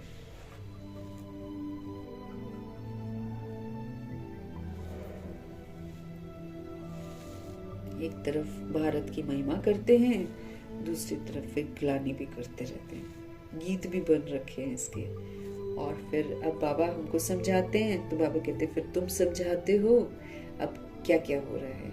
ये दोनों गीत भी सुनाने चाहिए। तुम बता सकते हो कहाँ राम राज्य है, कहाँ ये है, तुम बता सकते। बाबा कहते हैं बाप शिव बाबा गरीब निवास है ना। गरीब निवास मतलब गरीब कौन होता है यहाँ ज्ञान मार्ग में, जो तन मन धन ब्रह्मा जी की तरह सब प्रभु को दे देता है और फिर बाबा के डायरेक्शन के प्रमाण यूज करते, उसको बोलते गरीब। दुनिया वाला गरीब नहीं, उनके पास बहुत बहुत पैसा मिलेगा। कई एक जगह कहीं पर मंदिर बनता है ना, तो वो डोनेट करते हैं उसमें मनी, इतना इकट्ठा कर लेते हैं। किसी किसी का मैंने पढ़ा था, कितना उसने 1.5 लाख रुपया दिया था, डोनेट किया था, कहीं पर मंदिर बनने लगा था। तो हम आप नहीं दे सकते हैं। उसने मांग मांग कर इतना इकट्ठा कर रखा है। तो गरीब यहाँ पर कौन है, और गरीब निवास है ना, शिव पिता परमात्मा गरीब निवास है। तो क्यों उनको गरीब निवास कहा जाता है? वो जो इस समय सोल्स बाबा की बनती हैं, जो जितना तन मन धन संपन्न संपर्क से संपूर्ण समर्पण बनती हैं, वही फिर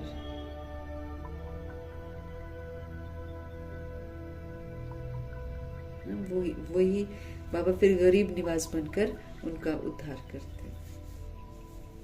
यहाँ गरीबी मतलब तन मन धन से संपूर्ण प्रभु को समर्पण कर देना। गरीबों की ही बच्चियां यहाँ पर मिलेंगी। साहूकारों को तो अपना नशा रहता है, इनके पास धन दौलत है, वो कहाँ से आएंगे। कल पहले जो आए होंगे वही आएंगे। अब ब्रह्मा जी पूरा बेगर बन गए थे ना, पूरा बेगर। कोई भी श्वास भी उन्होंने प्रभु समर्पण कर दिए थे कि ये भी प्रभु के अनुसार चलेंगे। तो देखो कितना जबरदस्त प्रिंस बने हैं। साहूकारों को तो अपना नशा रहता है, कल पहले जो आए होंगे वही आएंगे। फिक्रात की कोई बात नहीं है, कोई टेंशन लेने का नहीं है। जिसको आना होगा वो आ जाएगा। दादा को होगी फिक्रात, शिव बाबा को कोई फिक्रात नहीं है, ब्रह्मा जी को होती है फिक्रात। इनको अपना भी फिक्र है कि हमको नंबर 1 पावन बनना है। इसमें वो गुप्त पुरुषार्थ करते हैं। चार्ट रखने से समझ में आ जाता है कि इनका पुरुषार्थ जास्ती है।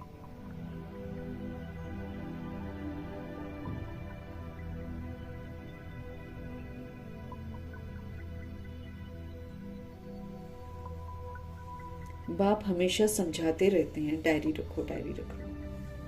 बहुत बच्चे लिखते भी हैं। चार्ट लिखने से सुधार बहुत हुआ है। ये युक्ति बहुत अच्छी है चार्ट लिखने की। चार्ट लिखने से सुधार बहुत हुआ है, ये युक्ति बहुत अच्छी है, तो सबको करना चाहिए। डायरी रखने से तुमको बहुत फायदा होगा। डायरी रखने से तुमको बहुत फायदा होगा। डायरी रखना माना बाप को याद करना। अगर हम डायरी रखते हैं, बाबा पूता मेल हमको रोज बोल रहे हैं ना, रखो रखो अपना चार्ट रखो, चार्ट रखो। तो डायरी रखना मतलब बाबा की यादों में रहना। बाबा का कहा हुआ जो भी हम करते हैं माना हम बाबा की याद में हैं। तो चार्ट लिखने से सुधार बहुत हुआ है, ये युक्ति बहुत अच्छी है, तो सबको करना चाहिए। शुरू वाले लोग कचहरी बिठाते थे ना, तो कितना अपने पर नजर रखते थे। बाबा कहते हैं डायरी रखने से तुमको बहुत फायदा होगा। डायरी रखना माना भगवान को याद करना।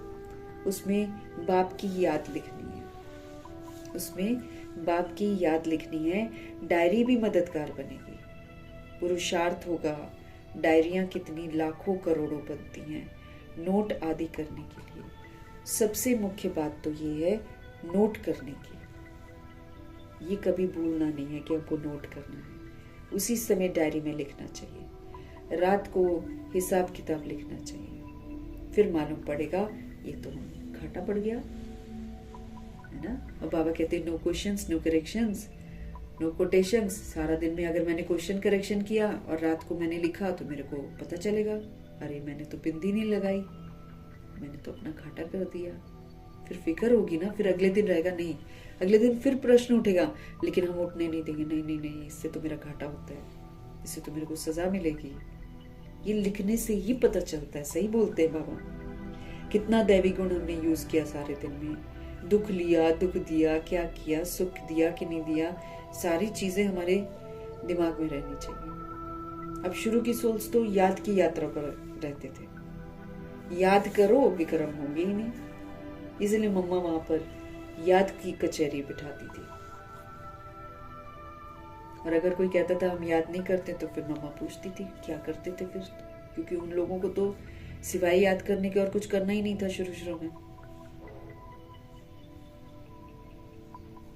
तो बाबा कहते तुम लिखोगे ना तो तुमको पता चलेगा कि ये तो हम अपने को घाटा पड़ रहा है मेरे को, क्योंकि जन्म जन्मांतर के विक्रम भस्म करने हैं अभी, इसलिए डायरी रखना बहुत जरूरी है। एक तो पुराने ही भस्म करने हैं, ऊपर से हम नए करते जाएंगे तो कितना, जैसे उस दिन क्या बाबा ने बोला था कि कई बच्चे हैं कहते हैं योग नहीं लगता, ये नहीं लगता, वो नहीं लगता। बाबा कहते पाप ही इतने कर रखे हैं इसलिए योग नहीं लग रहा है। जो पहले है चलो वो तो चलो याद से हो जाएगा। ये जो बाबा के घर में जाते, बाबा के मुरलियां पढ़ते हुए जो बाबा की शिक्षाओं को अमल में नहीं लाए हैं, ये जो सजा है ये भयंकर है। एक से एक का 100 गुना, एक का 1000 गुना, एक का 1,00,000 गुना।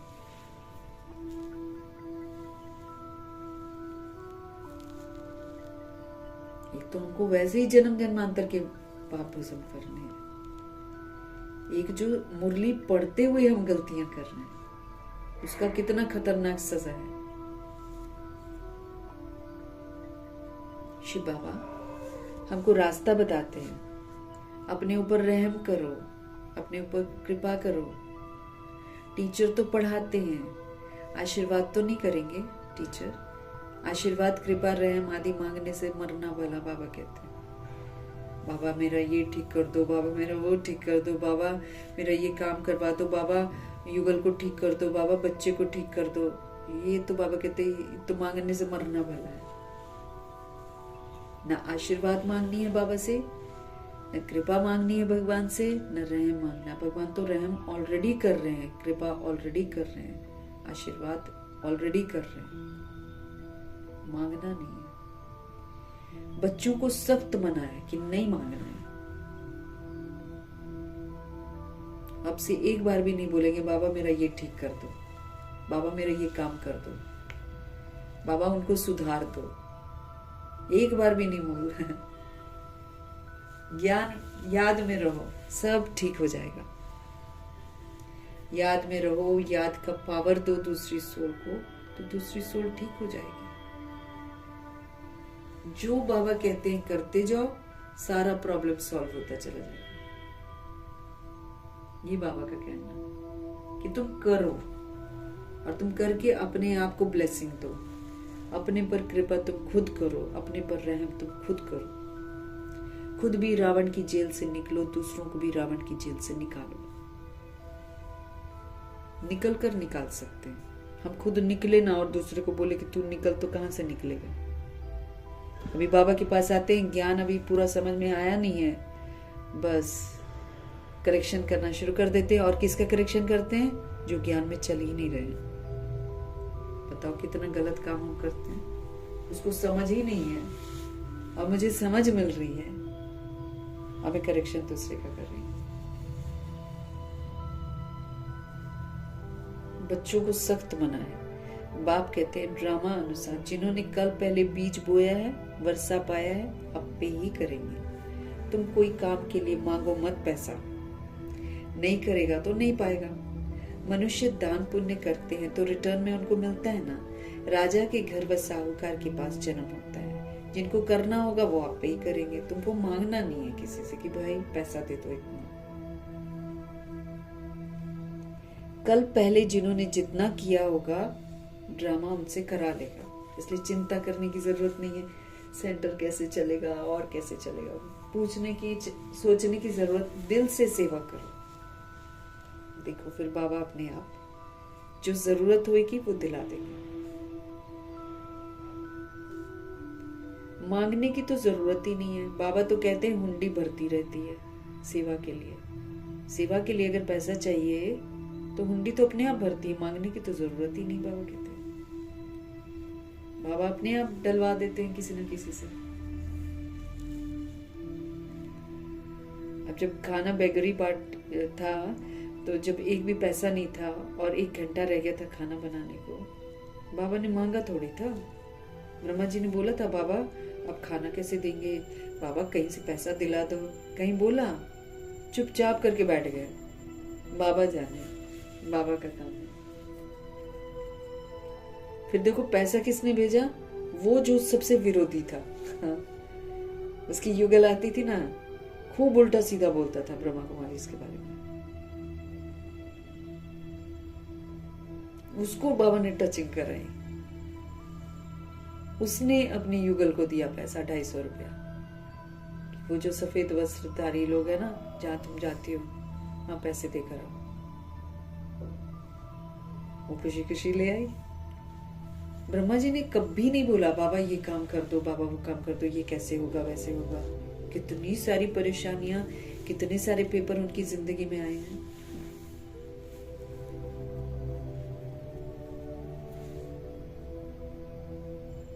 बस एक बार खांसी के लिए उन्होंने बोला था, वो भी इसलिए क्योंकि क्लास में डिस्टरबेंस हो रही थी, इसलिए बोला था। बस एक बार बाबा ने बोला नहीं तुम्हारा कर्म हो गया। उसके बाद उन्होंने कोई चीज, सेवा के लिए तो उन्होंने कभी किसी से पैसा नहीं मांगा है। हुंडी भरती रहती है, बाबा कहते सेवा के लिए। हम बच्चों को थोड़ी कहेंगे पैसा दो। शिव बाबा कहते हैं बच्चे हैं मेरे, हम थोड़ी कहेंगे बच्चे तुम पैसा दो। भक्ति मार्ग की बातें ज्ञान मार्ग में नहीं होती हैं, भक्ति में मांगते हैं। डोनेशन मांगते हैं ना, कहीं पर पूजा करेंगे, कुछ करेंगे, पैसा कलेक्ट करते हैं। रावण जलाएंगे, पैसा कलेक्ट करते हैं। बाबा कहते ये सब भक्ति मार्ग पे होता है। यहाँ तो बच्चे आते हैं, बाबा कहते हैं बाबा के घर में बच्चे आते हैं। बाबा कहते बच्चे से बाप पैसा मांगेगा क्या? जिसके पास होगा वो अपने आप सहयोग डाल देगा बॉक्स में।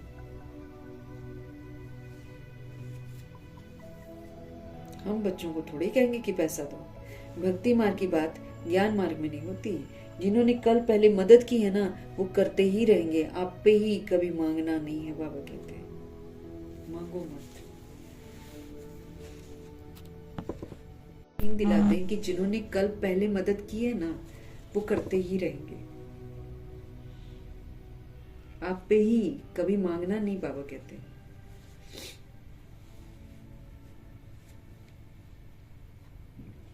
बाबा कहते बच्चे चंदा चीरा तुम इकट्ठा नहीं कर सकते।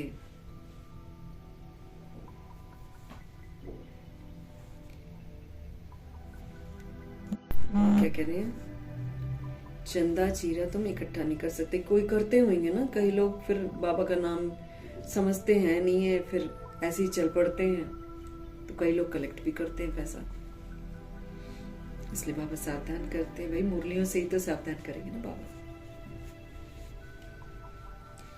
बाबा कहते बच्चे चंदा चीरा तुम इकट्ठा नहीं कर सकते, ये तो सन्यासी लोग करते हैं। भक्ति मार्ग में थोड़ा भी देते हैं, उसका रिटर्न में एक जन्म के लिए मिल जाता है। क्योंकि भगवान के नाम पर देते हैं ना, फिर भगवान रिटर्न कर देते हैं, क्योंकि भगवान किसी से नहीं लेते हैं, तो उसका रिटर्न में एक जन्म के लिए मिल जाता है उनको। ये फिर है जन्म जन्मांतर के लिए। यहाँ तो है जन्म जन्मांतर की बात यहाँ चल रही है।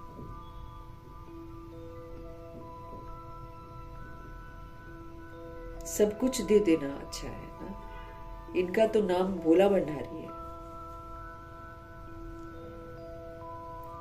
तुम पुरुषार्थ करो तो विजय माला में पिरोए जा सकते हो। तुम पुरुषार्थ करो तो विजय माला में पिरोए जा सकते हो। भंडारा भरपूर, काल कंटक दूर, है ना।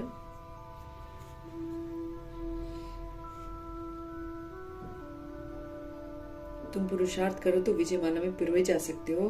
भंडारा भरपूर, काल कंटक दूर है। वहां कभी अकाले मृत्यु नहीं होती है। यहाँ तो मनुष्य काल से कितना डरते हैं। यहाँ पर मनुष्य जो है वो काल से तो कितना डरते हैं। थोड़ा कुछ होता है ना, मौत याद आ जाता है। वहां ये ख्याल ही नहीं है। तुम अमरपुरी में चलते हो, ये तो छी मृत्यु लोक है। यहाँ पाप डराते हैं एक्चुअली, इसलिए मृत्यु लोक में मौत से डरती हैं आत्माएं। पाप डराते हैं ना। ये जो कहते हैं ना यमदूत दिखते हैं, बाबा कहते हैं ये अपने ही पाप दिखते हैं, काले काले भूत बनकर। फिर सोल जग जाती है ना, फिर सोल को लगता है अच्छा मैंने ये नहीं किया, मैंने ये किया।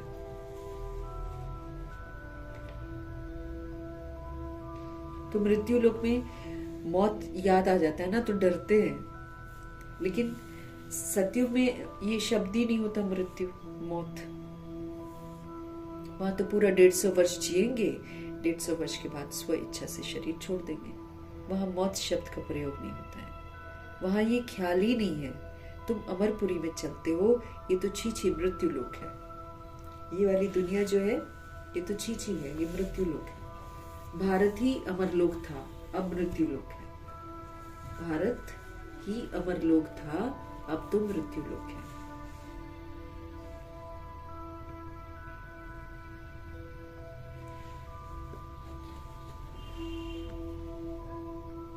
तुम्हारा आधा कल्प बहुत छी पास हुआ है। फिर बाबा उनको समझाते हैं कि तुम आधा कल्प जो तुम थे ना, तुम्हारा बहुत छी पास हुआ है। नीचे गिरते आए हो। जगन्नाथपुरी में बहुत गंदे गंदे चित्र हैं, इसीलिए उसमें अंधेरा है ना, अंधेरा है उसमें। मुंह भी इतने बड़े बड़े, आंखें इतनी बड़ी बड़ी, पता नहीं अजीबो गरीब उसमें बना रखा है। जब हम नहीं जानते थे तब हमको समझ में नहीं आता था, लेकिन इतना मुझे बहुत अच्छे से याद है कि हम अंधेरे में अंदर घुसते थे। समझ में नहीं आता था कि अंदर लाइट क्यों नहीं जलाते हैं।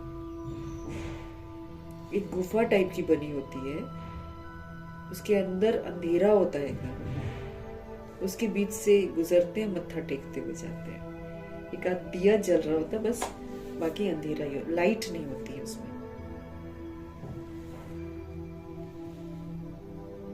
बाबा कहते जगन्नाथपुरी में बहुत गंदे गंदे चित्र हैं। बाबा तो अनुभवी है ना, ब्रह्मा जी ने तो सब कुछ देखा हुआ है, चारों तरफ घूमा हुआ हूँ। वो तो अमरनाथ भी गए थे, जब पता चला था ना सारा ज्ञान, तो वो अमरनाथ भी गए और जाकर देखा कि शिवलिंग अपने आप नहीं बनता है, वो लोग बनाते हैं।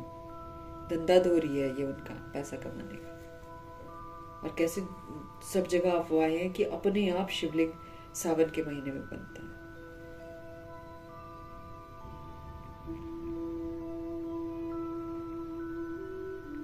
ब्रह्मा जी ने जाकर पूछा भी था, धंधाधोरी है वो। तभी तो गालियां भी देते हैं, भांग पीते हैं, बीड़ी सिगरेट पीते हैं, जाते हैं तो सब। अब तो गंदे गंदे डांस करते हैं। लड़कियां भी अब जाने लग गई हैं। पहले तो लड़के जाते थे, तो लड़कियां भी इस बार हैं, मैंने देखी हैं। और ट्रकों पर चढ़ चढ़ के नाच रही हैं। गंदे ड्रेसेस पहने हुए हैं, ऑरेंज कलर के ही हैं लेकिन गंदे हैं, छोटे छोटे जैसे होते हैं, और नाच रही हैं। और लड़के भी खूब नाच रहे हैं, गाने भी वैसे ही बना रखे हैं। तो विनाश नहीं होगा तो और क्या होगा, है ना। विनाश तो होना ही है। बाबा अनुभवी है ना ब्रह्मा जी, चारों तरफ घूमा हुआ है, गोरे से सांवरा बना है, गांव में रहने वाला था। वास्तव में ये सारा भारत ही गांव है, शहर थोड़ी है ये, है ना। तुम गांव के छोरे हो, अब तुम समझते हो तुम विश्व के मालिक बनते हो। ऐसे मत समझना हम तो बॉम्बे में रहने वाले हैं। बॉम्बे भी स्वर्ग के आगे क्या है, कुछ भी नहीं है, वो तो और नर्क है बॉम्बे। स्वर्ग थोड़ी है वो। वहीं से तो पाप सीखते हैं सारे लोग, फिल्में बनती हैं, फिल्म देखकर ही तो अच्छा आदमी भी बिगड़ जाएगा जाकर। बाबा कह रहे हैं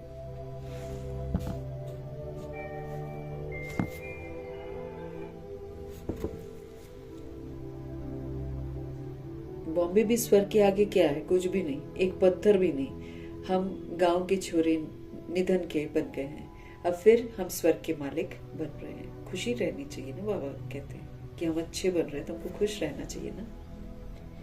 नाम ही है स्वर्ग, कितने हीरे जवाहरात महलों में लगे रहते हैं। सोमनाथ का मंदिर ही कितना हीरे जवाहरातों से भरा हुआ है, ब्रह्मा जी ने बनवाया था ना सोमनाथ का टेम्पल। पहले पहले शिव का मंदिर ही बनाते हैं, कितना साहूकार था। अभी तो भारत गांव बन गया है, सतयुग में बहुत मालामाल था। ये बातें दुनिया में तुम्हारे सिवाय कोई भी नहीं जानते हैं। तुम कहेंगे कल हम बादशाह थे, आज हम फकीर हैं, फिर विश्व के मालिक बनते हैं। तुम बच्चों को अपने भाग्य पर शुक्रिया मानना चाहिए, है ना। अब देखो बाबा बोल रहे हैं शुक्रिया मानना चाहिए हमको अपने भाग्य पर कि हम बाबा से फिर से विश्व की बादशाही ले रहे हैं, विश्व का मालिक बन रहे हैं। हमारा भाग्य है कि हम प्रभु के बने हैं, बाबा ने हमको अडॉप्ट किया। बाबा का तो बार बार धन्यवाद करना है, वो तो निरअहंकारी है ना, इसलिए बोलते हैं। और फिर वो हमको ये सिखा रहे हैं कि जैसे दुनिया में फिर लोग कुछ करते हैं ना तो सोचते हैं वो धन्यवाद करे, उसको थैंक यू बोलना चाहिए था, उसको वैसे करना चाहिए था, ऐसे बोलते हैं ना। तो बाबा निरअहंकारी बनकर हमको बोलते हैं कि ये चीजें हमको चाहिए ही नहीं, हमको किसी से कुछ नहीं चाहिए। उल्टा हमको शुक्रिया करना चाहिए कि बाबा ने हमको सेवा का भाग्य दिया है ना। ये भी भाग्य हमको मिलता है सेवा का। सेवा मीन्स स्व परिवर्तन, सेवा मीन्स बाबा की याद, है ना। सेवा डज नॉट मीन दैट स्थूल कि हम प्रदर्शनी में कहीं जाकर करें या भाषण करें, दैट इज सेवा नहीं। स्व परिवर्तन अपने आप में बहुत बड़ी सेवा है। याद की यात्रा में रहना सबसे सुंदर सेवा है, क्योंकि इससे दूसरी सोल्स का परिवर्तन हो जाता है। अच्छा, मीठे मीठे सिकिलते बच्चों प्रति माता पिता बाप दादा का याद प्यार और गुड मॉर्निंग। रूहानी बाप की रूहानी बच्चों को नमस्ते। हम रूहानी बच्चों की भी रूहानी बाप को दिल से, जान से, सिख से, प्रेम से, अदब से, पूरे रिस्पेक्ट से, पूरे रिगार्ड से, मोहब्बत से, स्नेह भरी प्यार भरी नमस्ते और तहे दिल से मीठे मीठे परमपिता परमात्मा जी का धन्यवाद। धन्यवाद करते हुए धारणा के लिए मुख्य सार है आज का, विकर्मों से बचने के लिए इस शरीर में रहते अशरीरी बनने का पुरुषार्थ करना है। शरीर में रहते हुए मैं आत्मा इस शरीर से अलग हूँ, इस अनुभूति में जीकर ये वाला संस्कार बनाना है। तो बनाएंगे तो विकर्मों से बच जाएंगे, बाबा की याद में रहेंगे। तो विकर्मों से बचने के लिए इस शरीर में रहते हुए अशरीरी बनने का हमको पुरुषार्थ करना है। याद की यात्रा ऐसी हो जो शरीर की विस्मृति होती जाए, इतना बाबा को याद करते जाए हम कि धीरे धीरे हम अपने शरीर को ही भूलते जाए। मैं देह हूं ये बात ही भूलती चली जाए। ज्ञान का मंथन करके हमको आस्तिक बनना है। अब ज्ञान का मंथन करके समझदार बनकर हमको आस्तिक बनना है, नहीं तो हम नास्तिक थे। मुरली कभी भी हमको मिस नहीं करनी है। अपनी उन्नति के लिए डायरी में याद का चार्ट नोट करना है। अगर हम चाहते हैं ना हम अपनी उन्नति करें, तो अपनी उन्नति के लिए डायरी में याद का चार्ट नोट करना है। तो हमको ज्ञान का मंथन करके आस्तिक बनना है। मुरली वो तो हमको कभी भी मिस नहीं करनी है। अपनी उन्नति के लिए डायरी में याद का चार्ट नोट करना है। अगर हम अपनी उन्नति चाहते हैं ना, तो डायरी में याद का चार्ट जो है वो नोट करना है।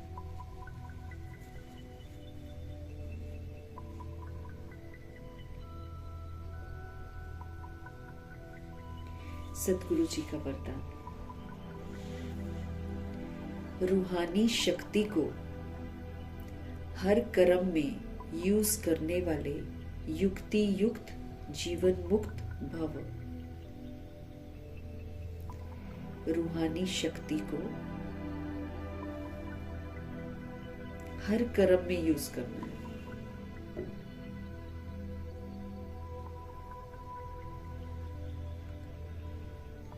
तो रूहानी शक्ति को हर कर्म में यूज करने वाले युक्ति युक्त जीवन मुक्त भव।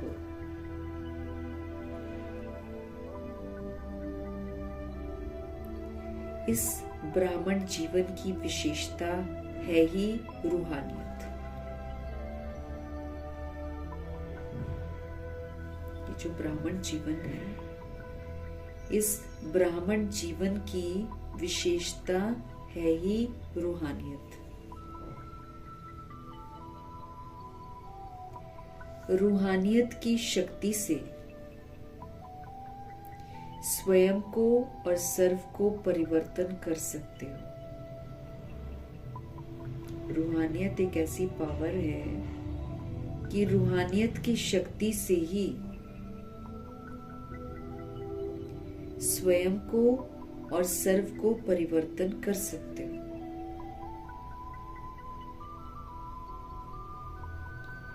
इस शक्ति से अनेक प्रकार के जिस्मानी बंधनों से मुक्ति मिलती है।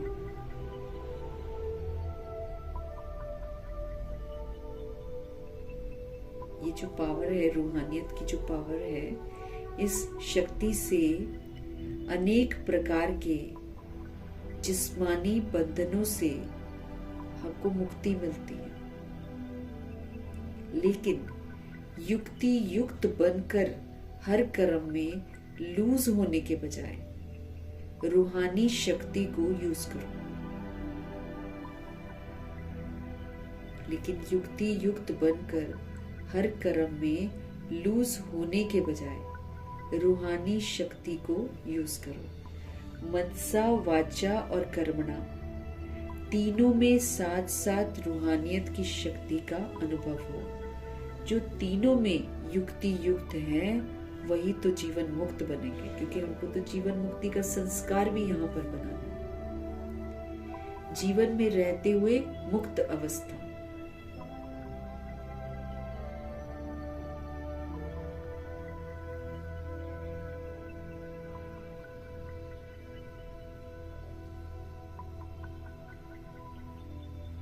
जीवन में रहते हुए मुक्त अवस्था।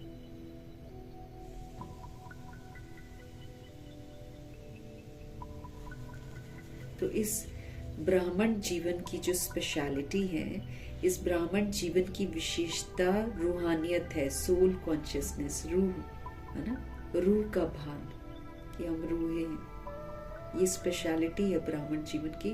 हमको समझ अभी मिलती है कि हम सब रूहें हैं। रूह समझकर रूहों को देखना, रूहों के दर्द को समझना, फिर उनको परमात्म सुख के अनुभव कराना, ये रूहानियत है।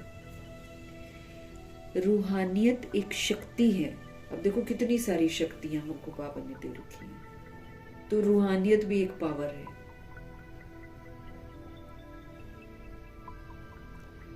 रूहानियत की शक्ति से स्वयं को व सर्व को परिवर्तन कर सकते हो। अगर मेरे पास ये सोल कॉन्शियस पावर होगी, तो सोल कॉन्शियस पावर के साथ हम क्या कर सकते हैं? हम अपने को भी परिवर्तन कर सकते हैं, हम सबको परिवर्तन कर सकते हैं। रूह की पावर, जैसे बाबा बोलते ना, रूह समझो फिर रूहानी संकल्प करो, रूहानी संकल्प करके अपने आप को परिवर्तन करो। तो बाबा क्या बोल रहे हैं? ये ऐसी पावर है रूहानियत की कि इससे हम खुद को भी परिवर्तन कर सकते हैं और हम दूसरी सोल्स को भी परिवर्तन कर सकते हैं। ये पावर, इस पावर से अनेक प्रकार के जिस्मानी बंधनों से मुक्ति मिल जाती है। रूहानियत जब आ जाती है, जब रूह का कॉन्सेप्ट क्लियर हो जाता है, तो जिस्मानी बंधन जिसमें हम बंधे हुए हैं उससे हम मुक्त हो जाते हैं कि अरे हम तो सब सोल्स हैं। आत्मा भाई भाई है, चाचा काका मामा नहीं है। तो रूहानियत एक ऐसी पावर है जिससे हम खुद को भी परिवर्तन कर सकते हैं, सबको परिवर्तन कर सकते हैं। ये एक ऐसी पावर है जिससे हम जिस्मानी बंधनों से मुक्त हो सकते हैं, लेकिन युक्ति युक्त बनकर हर कर्म में लूज होने के बजाय रूहानी शक्ति को अब यूज करो। युक्ति युक्त होकर चलना मतलब रूहानी शक्ति के साथ चलना। लूज मत हो जाओ कि कर्म किया कर रहे हैं तो बॉडी कॉन्शियस हो गया। नहीं, युक्ति युक्त बनो और हर कर्म में लूज होने के बजाय अब रूहानी शक्ति को यूज करो। मनसा भी निराकारी रूहानियत, वाचा भी निरहंकारी रूहानियत और कर्मणा भी निर्विकारी रूहानियत। देखो रूह जो है निराकार है ना। तो मनसा निराकार हो गई। अब रूह जो है निरअहंकारी है, तो वाचा निरअहंकारी हो गई। अच्छा, कर्म कभी विकार में जाती ही नहीं है रूह, है ना। तो कर्मणा में निर्विकारी, जो परम धाम निवासी आत्मा है रूह, वो मनसा भी निराकारी, वाचा में निरअहंकारी और कर्मणा में निर्विकारी। अगर हम ऐसे हैं तो समझ लो कि रूहानी शक्ति है। अहंकार को यूज नहीं करना, विकारों को यूज नहीं करना, शरीर नहीं देखना, पावर है ये। मनसा, वाचा और कर्मणा तीनों में साथ साथ रूहानियत की पावर का अनुभव हो। जो तीनों में युक्ति युक्त है ना, वही तो जीवन मुक्त है। जो निराकारी मनसा, निरअहंकारी वाचा और निर्विकारी कर्मा से व्यवहार कर रही है, वो बंधनों से मुक्त होती चली जाती है, क्योंकि वो सबको सतोगुणी सतयुगी सहयोग देती है। किसी से रिटर्न में कुछ चाहती नहीं है। ये नहीं देखती है ये करेगा तो हम करेंगे, नहीं, वो करती जाती है। वो है रूहानियत की शक्ति। तो मनसा, वाचा, कर्मणा तीनों में रूहानियत की शक्ति होनी चाहिए, साथ साथ इसका अनुभव हो। जो तीनों में युक्ति युक्त हैं, वही तो जीवन मुक्त है। जो तीनों में युक्ति युक्त होकर चलते हैं, वही जीवन मुक्त है।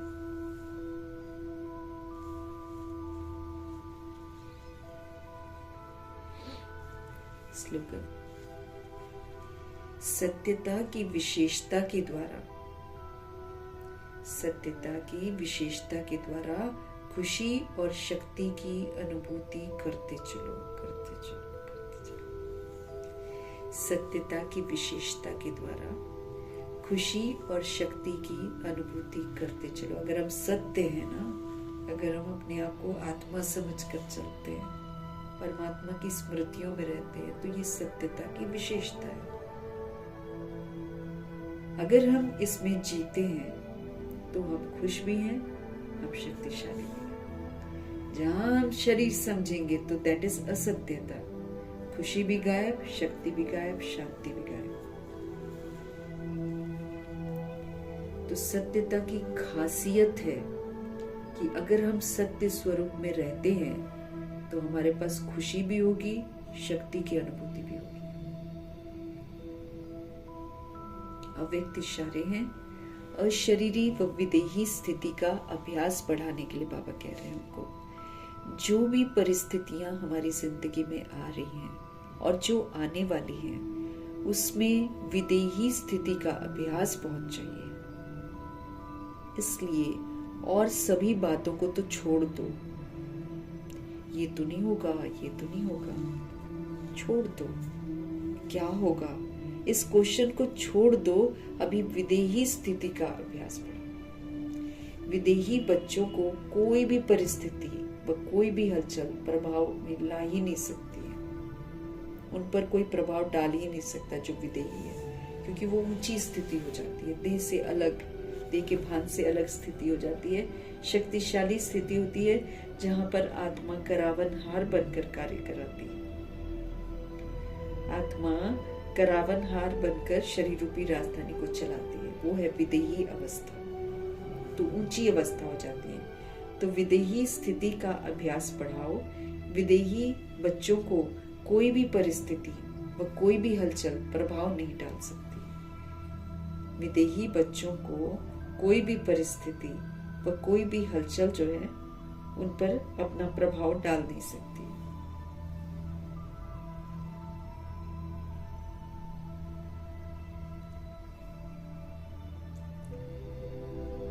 तो अव्यक्त इशारे हमको मिल रहे हैं और शरीरी व विदेही स्थिति का अभ्यास बढ़ाना है।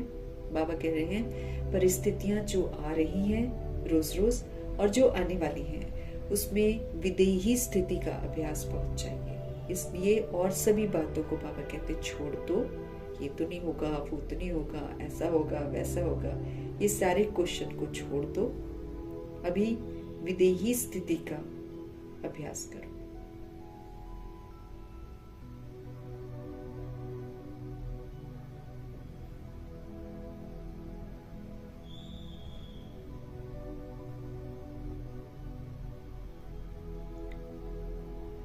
तो अभी विदेही स्थिति का बाबा कहते हैं अभ्यास बढ़ाओ।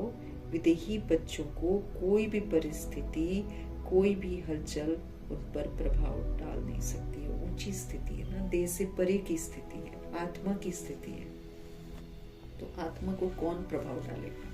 अगर हम आत्मिक स्थिति में हैं तो हम परमात्मा स्मृतियों में हैं, सर्वशक्तिवान हमारे साथ है, परिस्थितियां तो नीचे की बात है। विदेही स्थिति तो स्वस्थिति है ना, आत्मा की स्थिति है। तो स्वस्थिति में रहेंगे तो हमको कोई भी परिस्थिति परेशान कर ही नहीं सकती।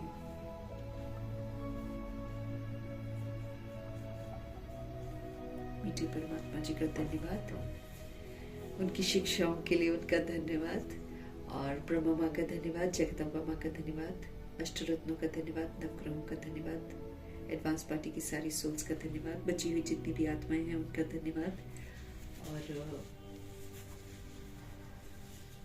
5 तत्वों का धन्यवाद, ड्रामा का धन्यवाद, प्रकृति का धन्यवाद, माया का धन्यवाद, यमदूत का धन्यवाद, करोड़ों की आबादी का धन्यवाद, साथ में रहने वाली सोल्स का धन्यवाद, सहयोगी आत्माओं का धन्यवाद, साधनों का धन्यवाद, साधन बनाने वालों का धन्यवाद, अविनाशी खजानों का धन्यवाद, समय का धन्यवाद, पूरे यूनिवर्स का धन्यवाद।